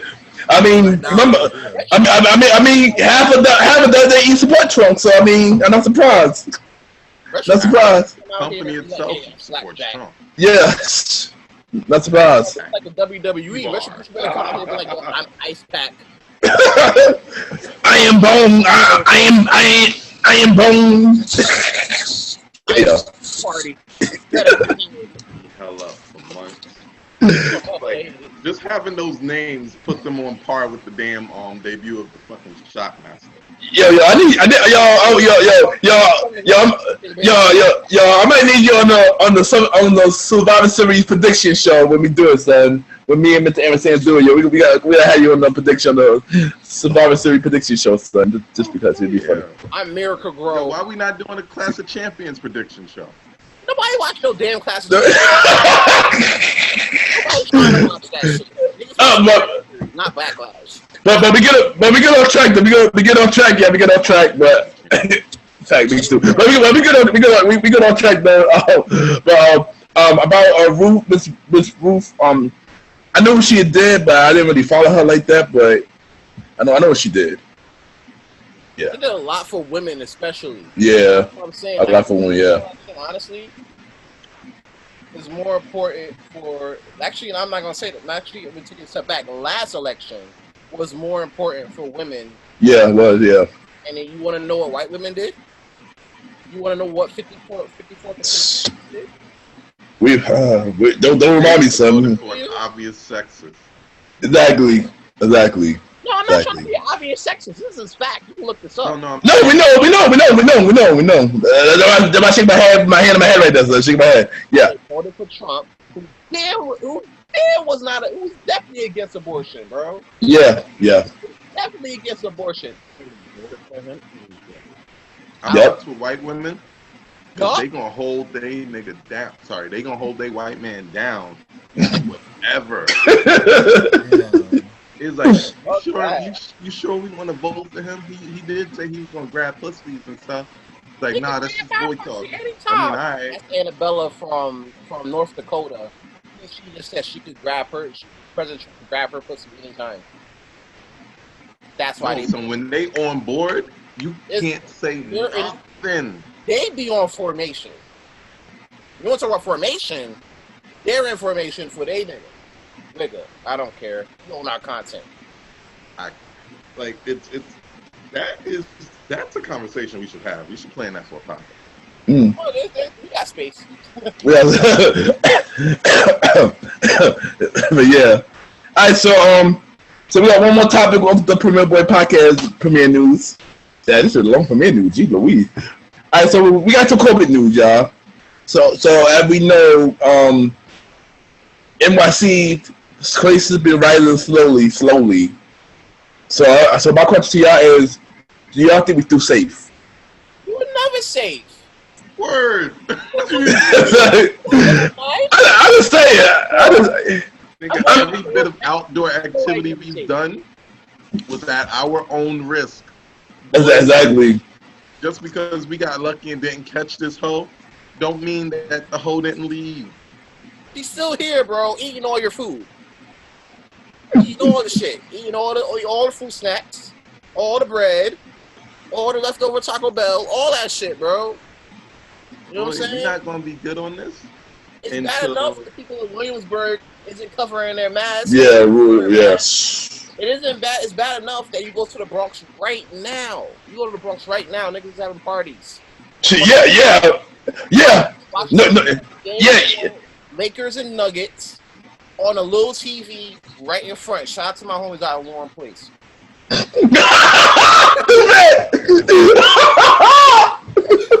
know the craziest thing? They were watching the Houston Lakers series right in front of them too, though. I ain't gonna hold you. You know the crazy thing is, these people who wear a mask on their way to these functions, get to the function, see niggas they don't know, but also see niggas they do know and take the mask off. Exactly. Yeah, that's true. Like, oh, you like COVID in here? COVID cool? All right, COVID cool with you? Okay, it's cool with me. Hey, yo, and think about it. It's starting next week. Yeah, exactly. Granted, in Dutchess County, you already been doing it. We know. Y'all been open for a while, son. Right now, you feel me? Like, you lit. Man, this is my first bit of indoor dining over the last weekend when I was in Puerto Rico. You was in Puerto Rico? That's a podcast. No. I went Puerto Rico. I went the day after. Friday on Saturday, so fuck it. Stupid. It was cool and shit. They had a lot of protocols in place, but I still kept my mask on. And Good, son, good. Shout out to Mofongo. It is the greatest food I've ever had. I love it. Yeah. But still, like, I'm not doing that every day at all. Like, you can go back to indoor dining if you want. You could be out here trying to take some shorties out on dates. Not me. I've been trying to take my Well, you come to shorty my out on house a to get a date for fever the check. longest now, bro.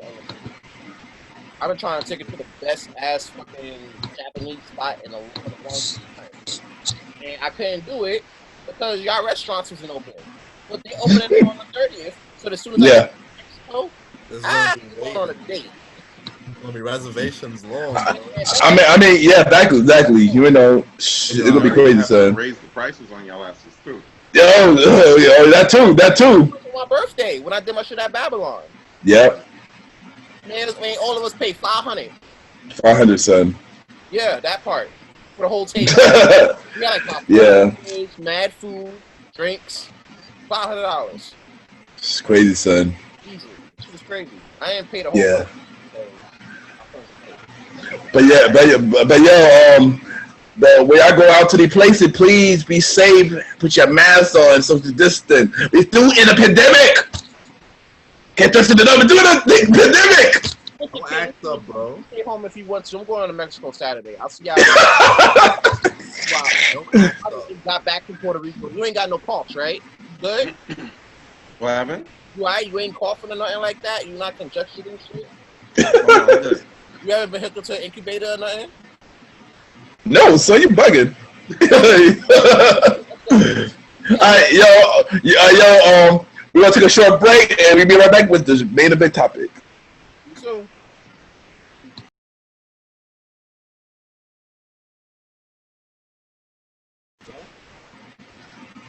Yes, y'all, we are back. We are back. So, as we said on the anniversary episode, we put the Mr. Malimal. He ran over time. So this episode we're gonna do his interview part 2. We all got 3 questions each. We're gonna ask him, and I'm on a hot seat. Malimal on the hot seat. Yeah, you go, Malimal on the hot seat, son. You ready, son? You ready, bro? Long live the chief. Long live the chief. So my first question is, what is your biggest achievement as an artist? My biggest achievement as an artist, I don't believe I've achieved it yet, bro. I guess if I would just be putting it down, I mean, just having that period of time where I just had a consistent fan base that would pop out to the shows. That was an achievement for me because it's hard to get a fan base as an artist, especially when people sound SoundCloud artists all the time. It's hard. True. All right. Okay. So with the pandemic, right? You already know how it's going by 200,000 people dead, millions of people out of work, filing for unemployment, and unemployment period, you know? But being the fact that with the pandemic, it's causing most people to file for unemployment due to job loss, do you think it's the best time ever for entrepreneurs to cash in on their craft? Good question, son. Good question. Bro, this is a pandemic, but it's also a paydemic. Right? I stole this from a lady named Lisa M. Jones. A paydemic.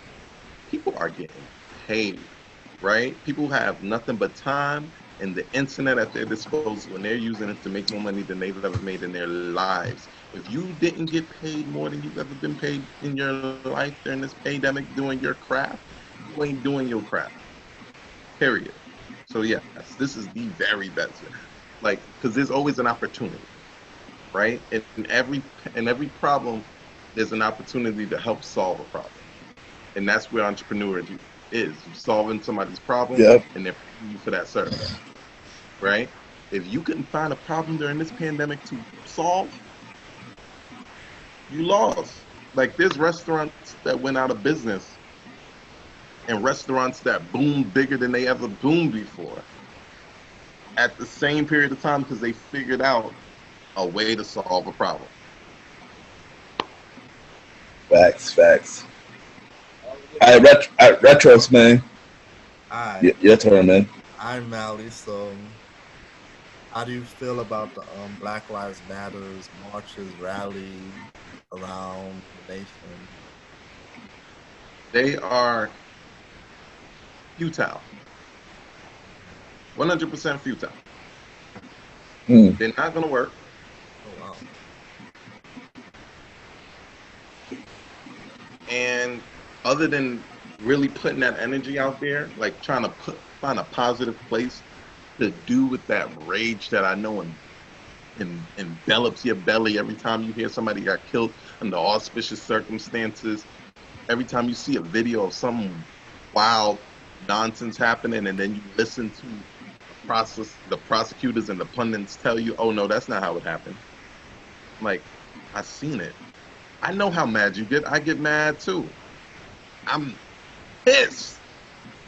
It's like being black is living in a state of constantly being pissed, right?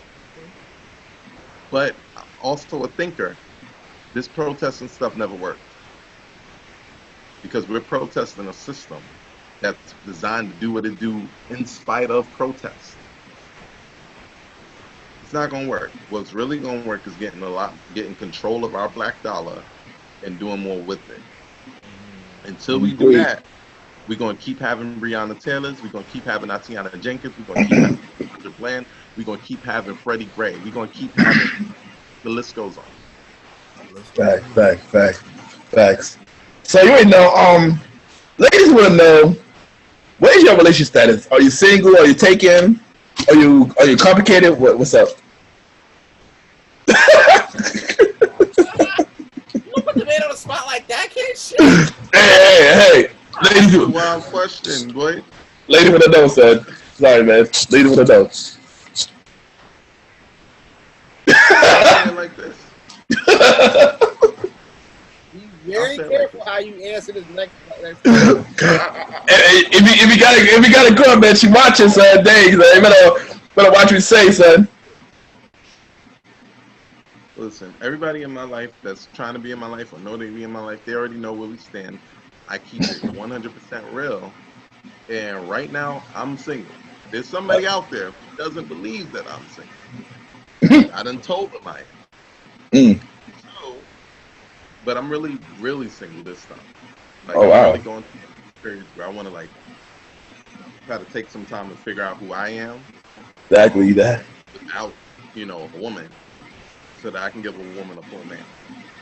Can I give you some advice, bro? Oh. All right.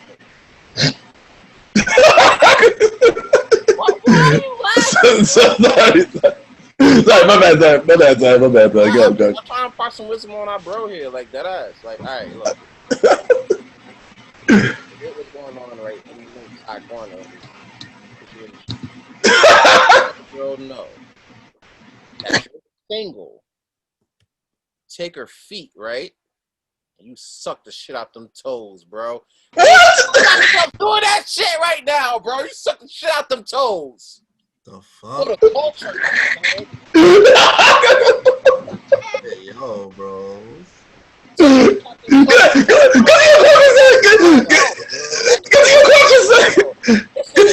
Single.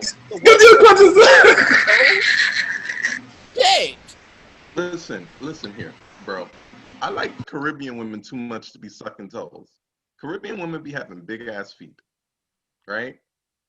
Calluses and all that. I ain't sucking that shit. Man. You ain't watch Boomerang? I did. I also watched Don't Be a Menace to South Central. She wasn't from Jamaica, bro. She was from Compton. Big difference. Alright. My feet was small and nasty. Jamaicans got big nasty feet. Nah, don't do that. My girl got nice cute feet. You better not. You better not. And I said last night I was on them shit heavy, bro. Too much effort, son. That government cheese making her total nothing. I ain't this, bro. Trust me. Hey, speaking of toe sucking, right? We had an episode early on this season, right? You're not going to make that a segue. We gonna make it. He literally did.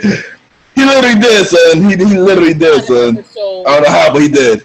In our series, in this season in particular, called Thought Tales, where we discussed our own thought tales and talk about our craziest game, yes, a thought. So, tell us about your best thought tale.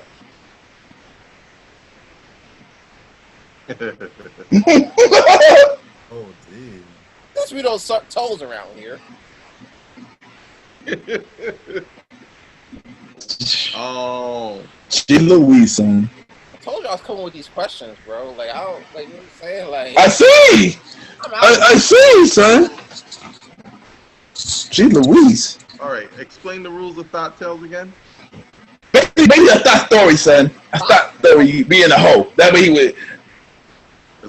A story when I was a thought. Yeah. Yeah. Yeah, basically. Basically. Oh, I'm gonna take it back. Uh-oh. You were there when it started, Sam. Oh! Realize that. Husband at a party, boy. Nah, even crazier. Listen. Sands was there for what was the start of what I call the summer of Mali. Right? That was my thottiest summer to date. Right? Well, hold on. Was this the time? Hold on. Was this the time when we made that freestyle song "Cry Like a Bee"? Oh wait, I remember that. After that. I remember that now because I was there too. I think I know what you're talking about, son. I think I know what you're talking about. Friend there this day. It was Okay. specifically because all right, here's how it started. And this is gonna be the weirdest start to any story about being a thought that you've ever heard. So I had the idea to go to Harlem because I wanted to meet Charles Hamilton. I heard about this. I remember this story. I was there for that. I remember this story. Sands, we linked up. We went uptown, and we were just walking around uptown looking to see if we could see Charles Hamilton. Charles Hamilton, right? What we did see was my signature glasses. You remember them? Oh yeah, I remember those, man. Oh yeah, I remember the glasses, son. I took a picture with them, son, and I felt like I was you, son. I felt like I was you. I took out that picture too, son. By the way. So what happened was, me and Sandy talked about it. I wound up copping the glasses, and right after I copped them, we was like, all right, let's get some food and let's get ready to go back to Brooklyn or whatever, right? Because Harlem is far from Brooklyn. So we went to McDonald's, and we're standing in the McDonald's line, we chilling, and then all of a sudden this girl walks up to me. She hands me this letter, right? Like not a letter, but it was like she wrote her. It was so old school. She wrote her name and number on this napkin. I was like, oh. I was like, you gotta call that fucking number and stop playing games. Like, So I called the number. Of course, I called the number. And boy, I was off to the races. See, the confidence that one moment gave me lasted 3 entire months. Dang. Because it was her. She was a little Dominican shorty. I'm not gonna tell you. I'm not gonna say her name because we still cool, right? Had this little Haitian shorty start popping up, right? That story is wild. I ain't gonna get too X-rated. We ain't got the time, right? Nah. I mean, for the episode, we probably threw Top 10 Part 2, but yeah. And then I still had my ex at the time, who was one of those exes that didn't believe that they was your ex. they didn't get the news yet, right? They didn't get the I don't know why they don't be getting the memo. The services are no longer required. Right. So I had all 3 of these things going on at the same time. Like it was like I had a shorty coming in, shorty going out, shorty coming in. I was running a train on myself with the transfer. Damn. This is why this is the Grown Man Podcast, man. The premier way is the Grown Man Podcast because the brotherhood right here, man. Continue, man. It was crazy, and the coolest part is nobody was getting lied to. Like everybody knew what it was except the ex. That was tough, but everybody knew what it was. So you pull up to my house, they already knew. Like they knew more than I knew what was going to go down when they pulled up to my house. I remember. Let me tell you the one. Let me tell you about the Haitian shorty, right? Haitian shorty pulled up to my house. That was back when I was working at Staples, right? So like I knew a little bit about computers. Plus they used to like throw away computers, like and put them in the recycle bin. So I would take them every now and then and fix them up, right? Not high level, just low level stuff. I'm not doing no high level stuff. I ain't got the time.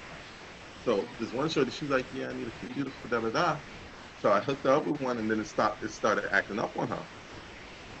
I'm like, cool, bring it over to the crib. I'll fix it up for you. All right. So I brought it over to the crib. My room at the time was downstairs. I was staying with my grandmother.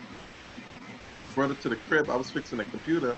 I said, hey, you can sit down wherever you want. She saw my bed. She's like, I want to sit down on your bed. This is what I say to everybody. This is what I would say to anybody. You can't sit your outside clothes on my bed. Facts. So I said that, and I promise you, I said that with the purest of intentions that she would find somewhere else to sit. Right? So I'm messing with the computer. I realized she didn't come from where the bed was. So I go over there, and Cheryl is playing with herself on my bed. Oh. I was like, boy. Already getting hot already, like a little Caesars out here. You feel me? Like, G. Louise, son. needless to say, that computer never really worked like it was supposed to. It didn't work like I was supposed to. That's tough, G. Louise. That's not tough. That is not your son. I'm not sure you top body thought tough, but that's not your son. Oh, I got another one from that same summer. Uh-oh. Right? It was the Burger King girl. So we was chatting or whatever. I was like, oh, what you into? This, that, and the third. Y'all can still hear me? Yeah, you're good. Okay.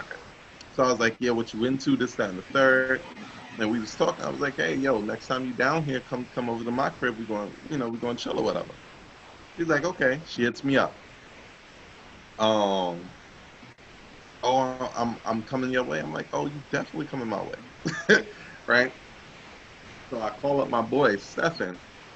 I was like, yo, because I can't roll weed, but I know she like weed. I'm not a big smoker like that. Me either, son. So my boy Stefan, he hooked me up. That's my boy. He hooked me up. I gave him a little bit of money. He rolled like 5 J's for me. Them rolls were really perfect too. Right?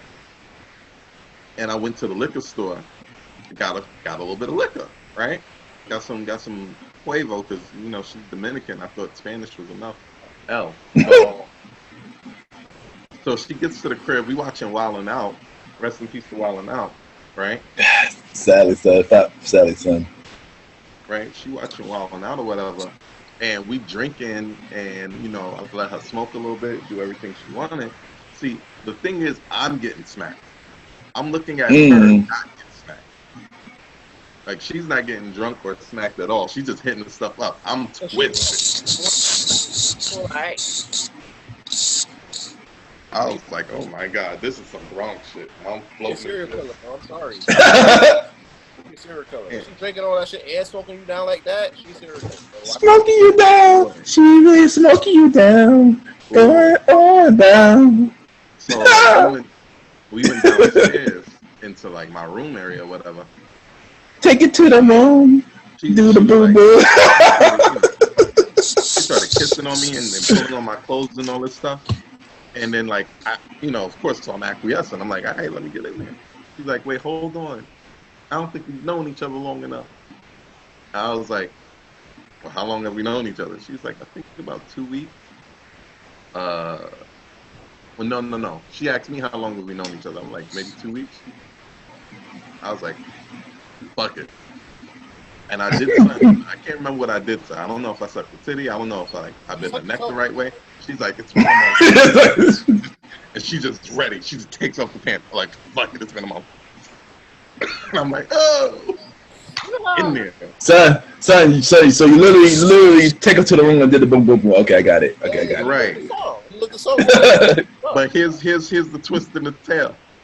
I'd only known her for 9 days at that point. I mean, don't worry, son. I kind of had a one night stand one time, so I completely understand. I had the one night stand situation where you see me. Wait, hold on 1 second.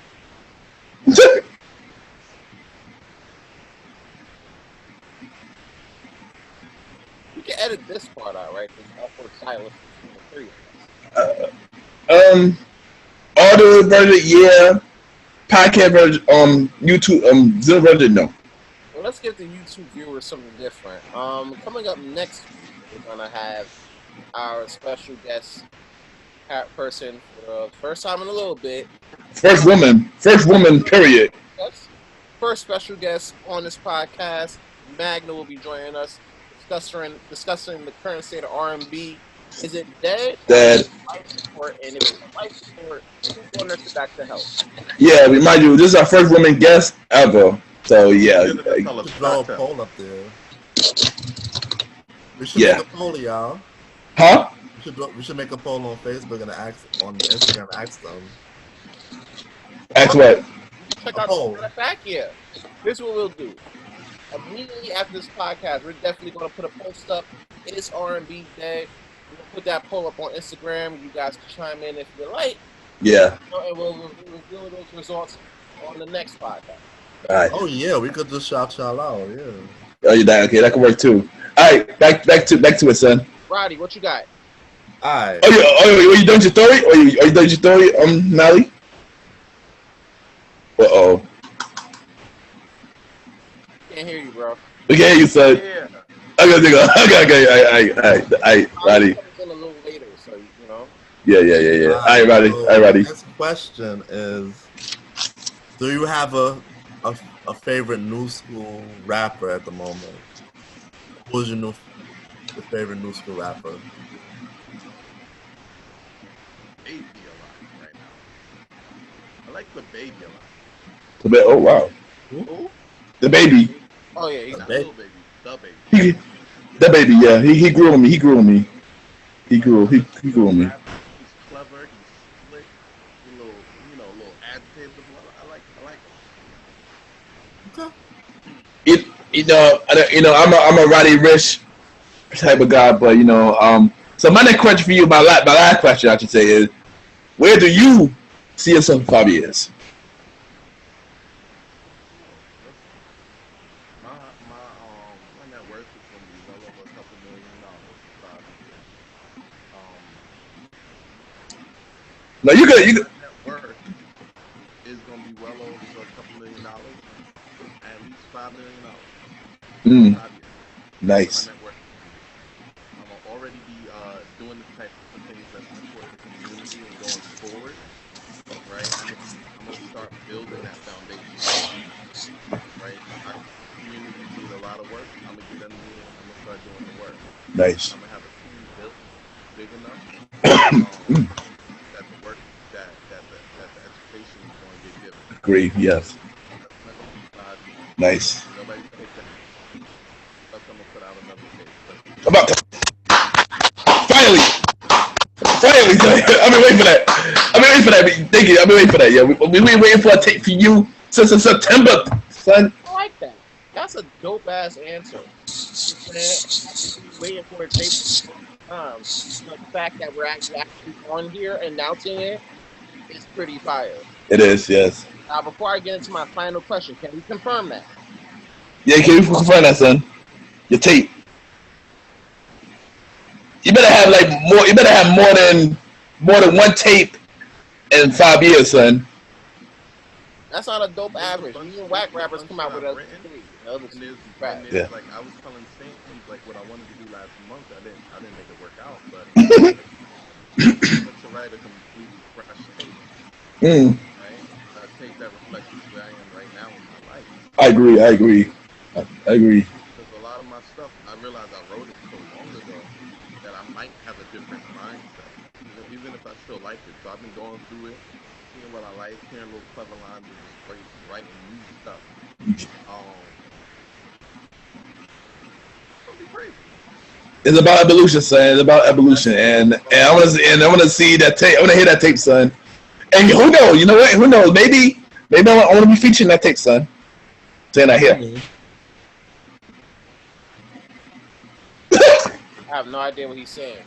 Me neither. Tell a louder, son. You guys speak I up said, hey, for the we rest can of the do class it. community, bro. Listen, I already got songs that I'm trying to get y'all on. I'm gonna be politicking and lobbying for it. Okay. Yeah, I mean, I don't know if I got that. I don't know if I got my voice still, but I'm down for at least. I'm down for one take. I'm down for one take, son. I ain't got the bars I like to used to have, but it's so kind of fly. You feel me? Hell, maybe bring back the Teddy Overload Boy for one song on the tape.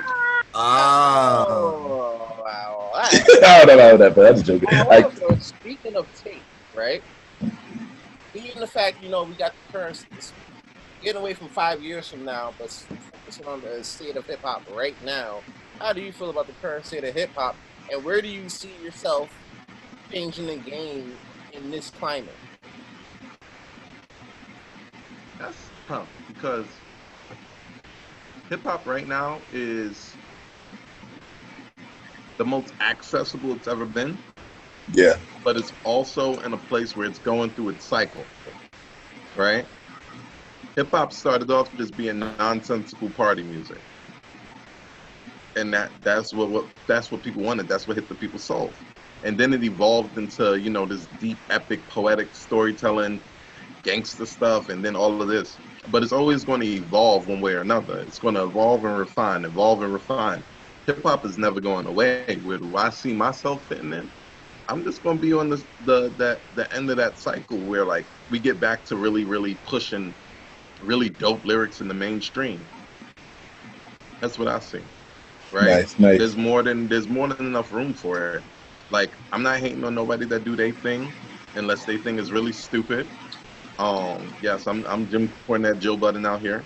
If you're not making sense, if it sounds like garbage, it's garbage. I don't care if people like it. But if you're really doing your thing and you're respecting this game, I respect you.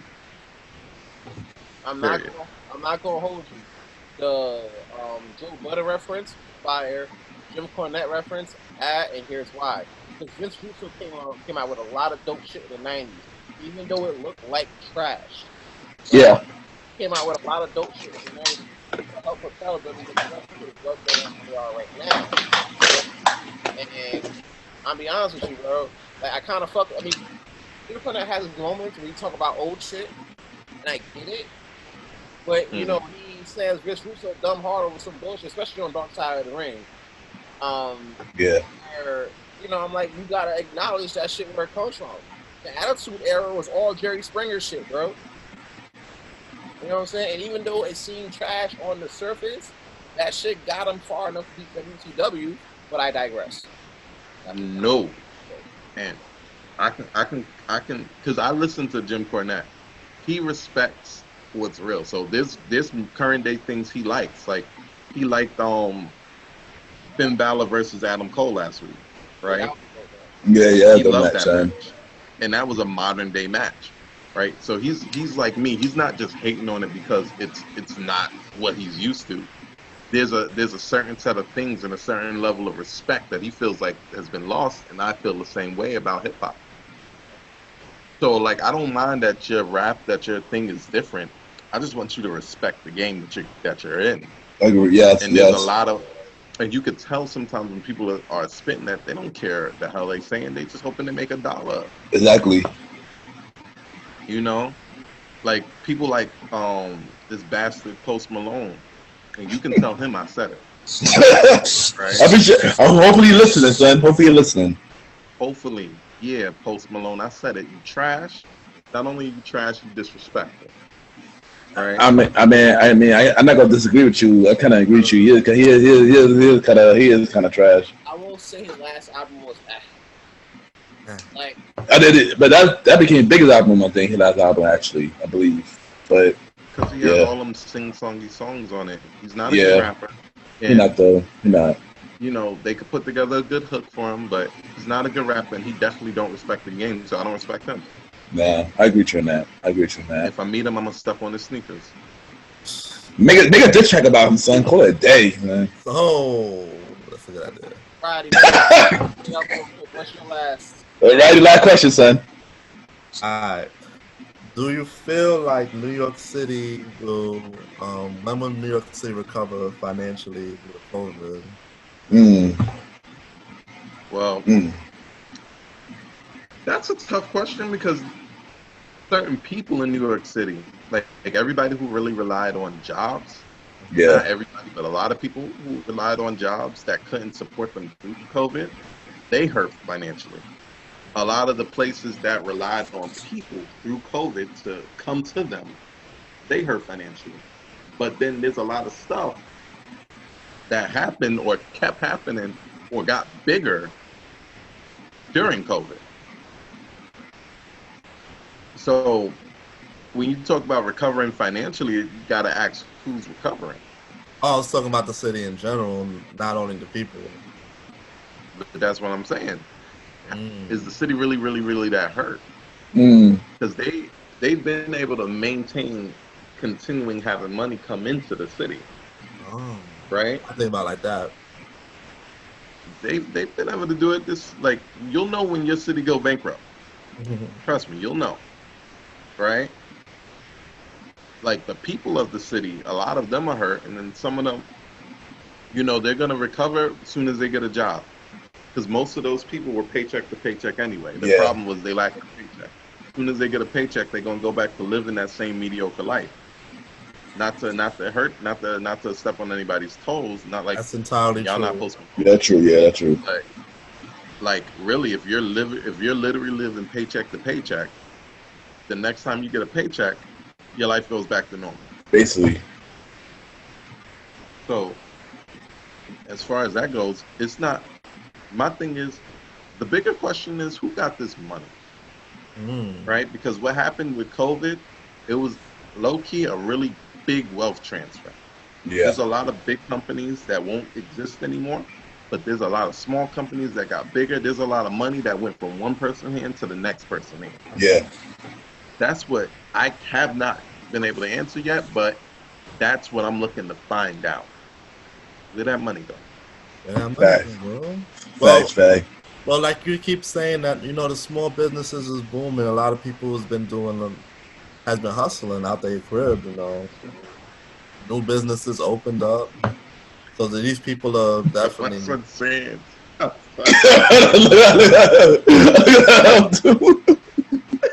And So these that right there is the benefit of having a strong lady by your side. Facts. My son is Romeo.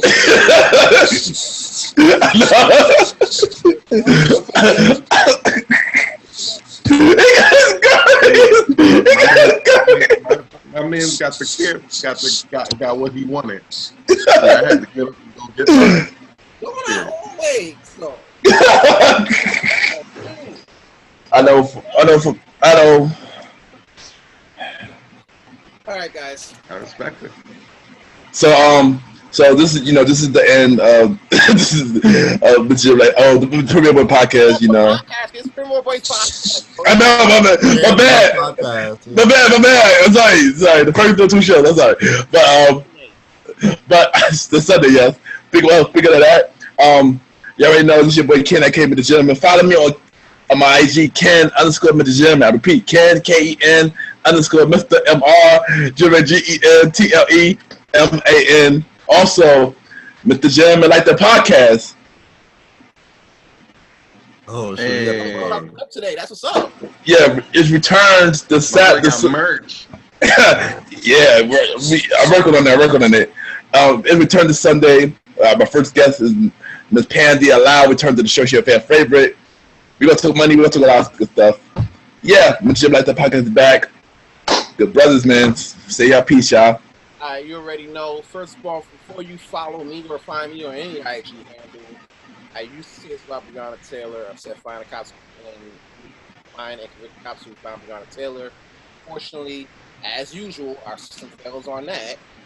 So I'll be changing it going forward to find and support the black businesses that's around your area. Facts. After you do that, then you can follow me at Aaron Sanders. That's AARONSANDESPREMIER. And you can't find no black business around your way. Follow mine. That's y'all by saying. Facts. ANDS for all your photography. Facts. Yo. It's your boy Roddy. Follow me on IG. RODDY They retro page or RODDY_F. Live coming soon, man. Just follow my page. We waiting for that, son. We waiting for that, man. I'm here, bro. Listen, I'll be one of the first people on that live real quick. Facts, yo. You ain't know promote my people, and you ain't know me, son. You ain't know me. I ain't Mally, son. Tell me what you gotta say, son. Also, after Mally's back, I got a big announcement, but speak, Mally. All right. You already know the Chief is coming at you live. Long live the Chief. Follow me at They Call Me malimal. Malimal is spelled MALIMAL. They call me. If you don't know how to spell that, that's first grade for you. Listen, not only do we do this music thing really big, but we definitely do the finance thing. So if you know anybody who's looking to do their finances, if you know anybody who wants to make extra income, if you know anybody who wants to be properly protected, debt-free, and financially independent, you come on my page, you shoot me a DM, and we after it, baby. Let's go. That right there. Stands approved. Yes. So before we go, I got one big announcement. If you haven't subscribed to us yet, subscribe to us now on Anchor, on Spotify, on Apple Podcasts. As of earlier this week, we are now on Amazon Music, Amazon Prime Music. Yes. So y'all can subscribe to that on that. Yes. One side at a time. You ain't gonna be able to avoid us. Exactly. Yo, Alexa, turn on the Premier Boys podcast. That exactly. Heavy fire. Exactly. Yeah. So Premier Boy Podcast is now on Amazon Music, y'all. So y'all can check it out there. It's easy. A breakdown season. All the season 1, including this new episode, is on there. So yeah. Episodes past that. Yeah. What we got right now? On Amazon Music or your respective podcasts. Yes. And also, yo, how about that on YouTube too? Cause we need some love on YouTube. We on YouTube as well. Just go on YBGENT TV. You know, just follow us on there, and yeah, we need some love on YouTube. So we need some major love on YouTube. But yeah, we also on YouTube as well. Teach y'all didn't know. Alright, y'all. It's Aaron Sands. Yeah, it's your boy Ken, aka Mr. Gentleman. The boy Roddy Rob. This is your truly the one and only Chief. They call me malimal. Yes. Song of the day. Yes. It's my song of the day. In the show. Yeah, you know, they get it. Next week, Magnum show. R&B dead. Is R&B dead? Nah. Hopefully, Bust your ass. Hopefully, Molly be back, son. Hopefully, Molly be back. Yeah. Okay, we out, y'all. We out. I can't get on that switch. I'm about to bust your ass, bro. All I get is, son.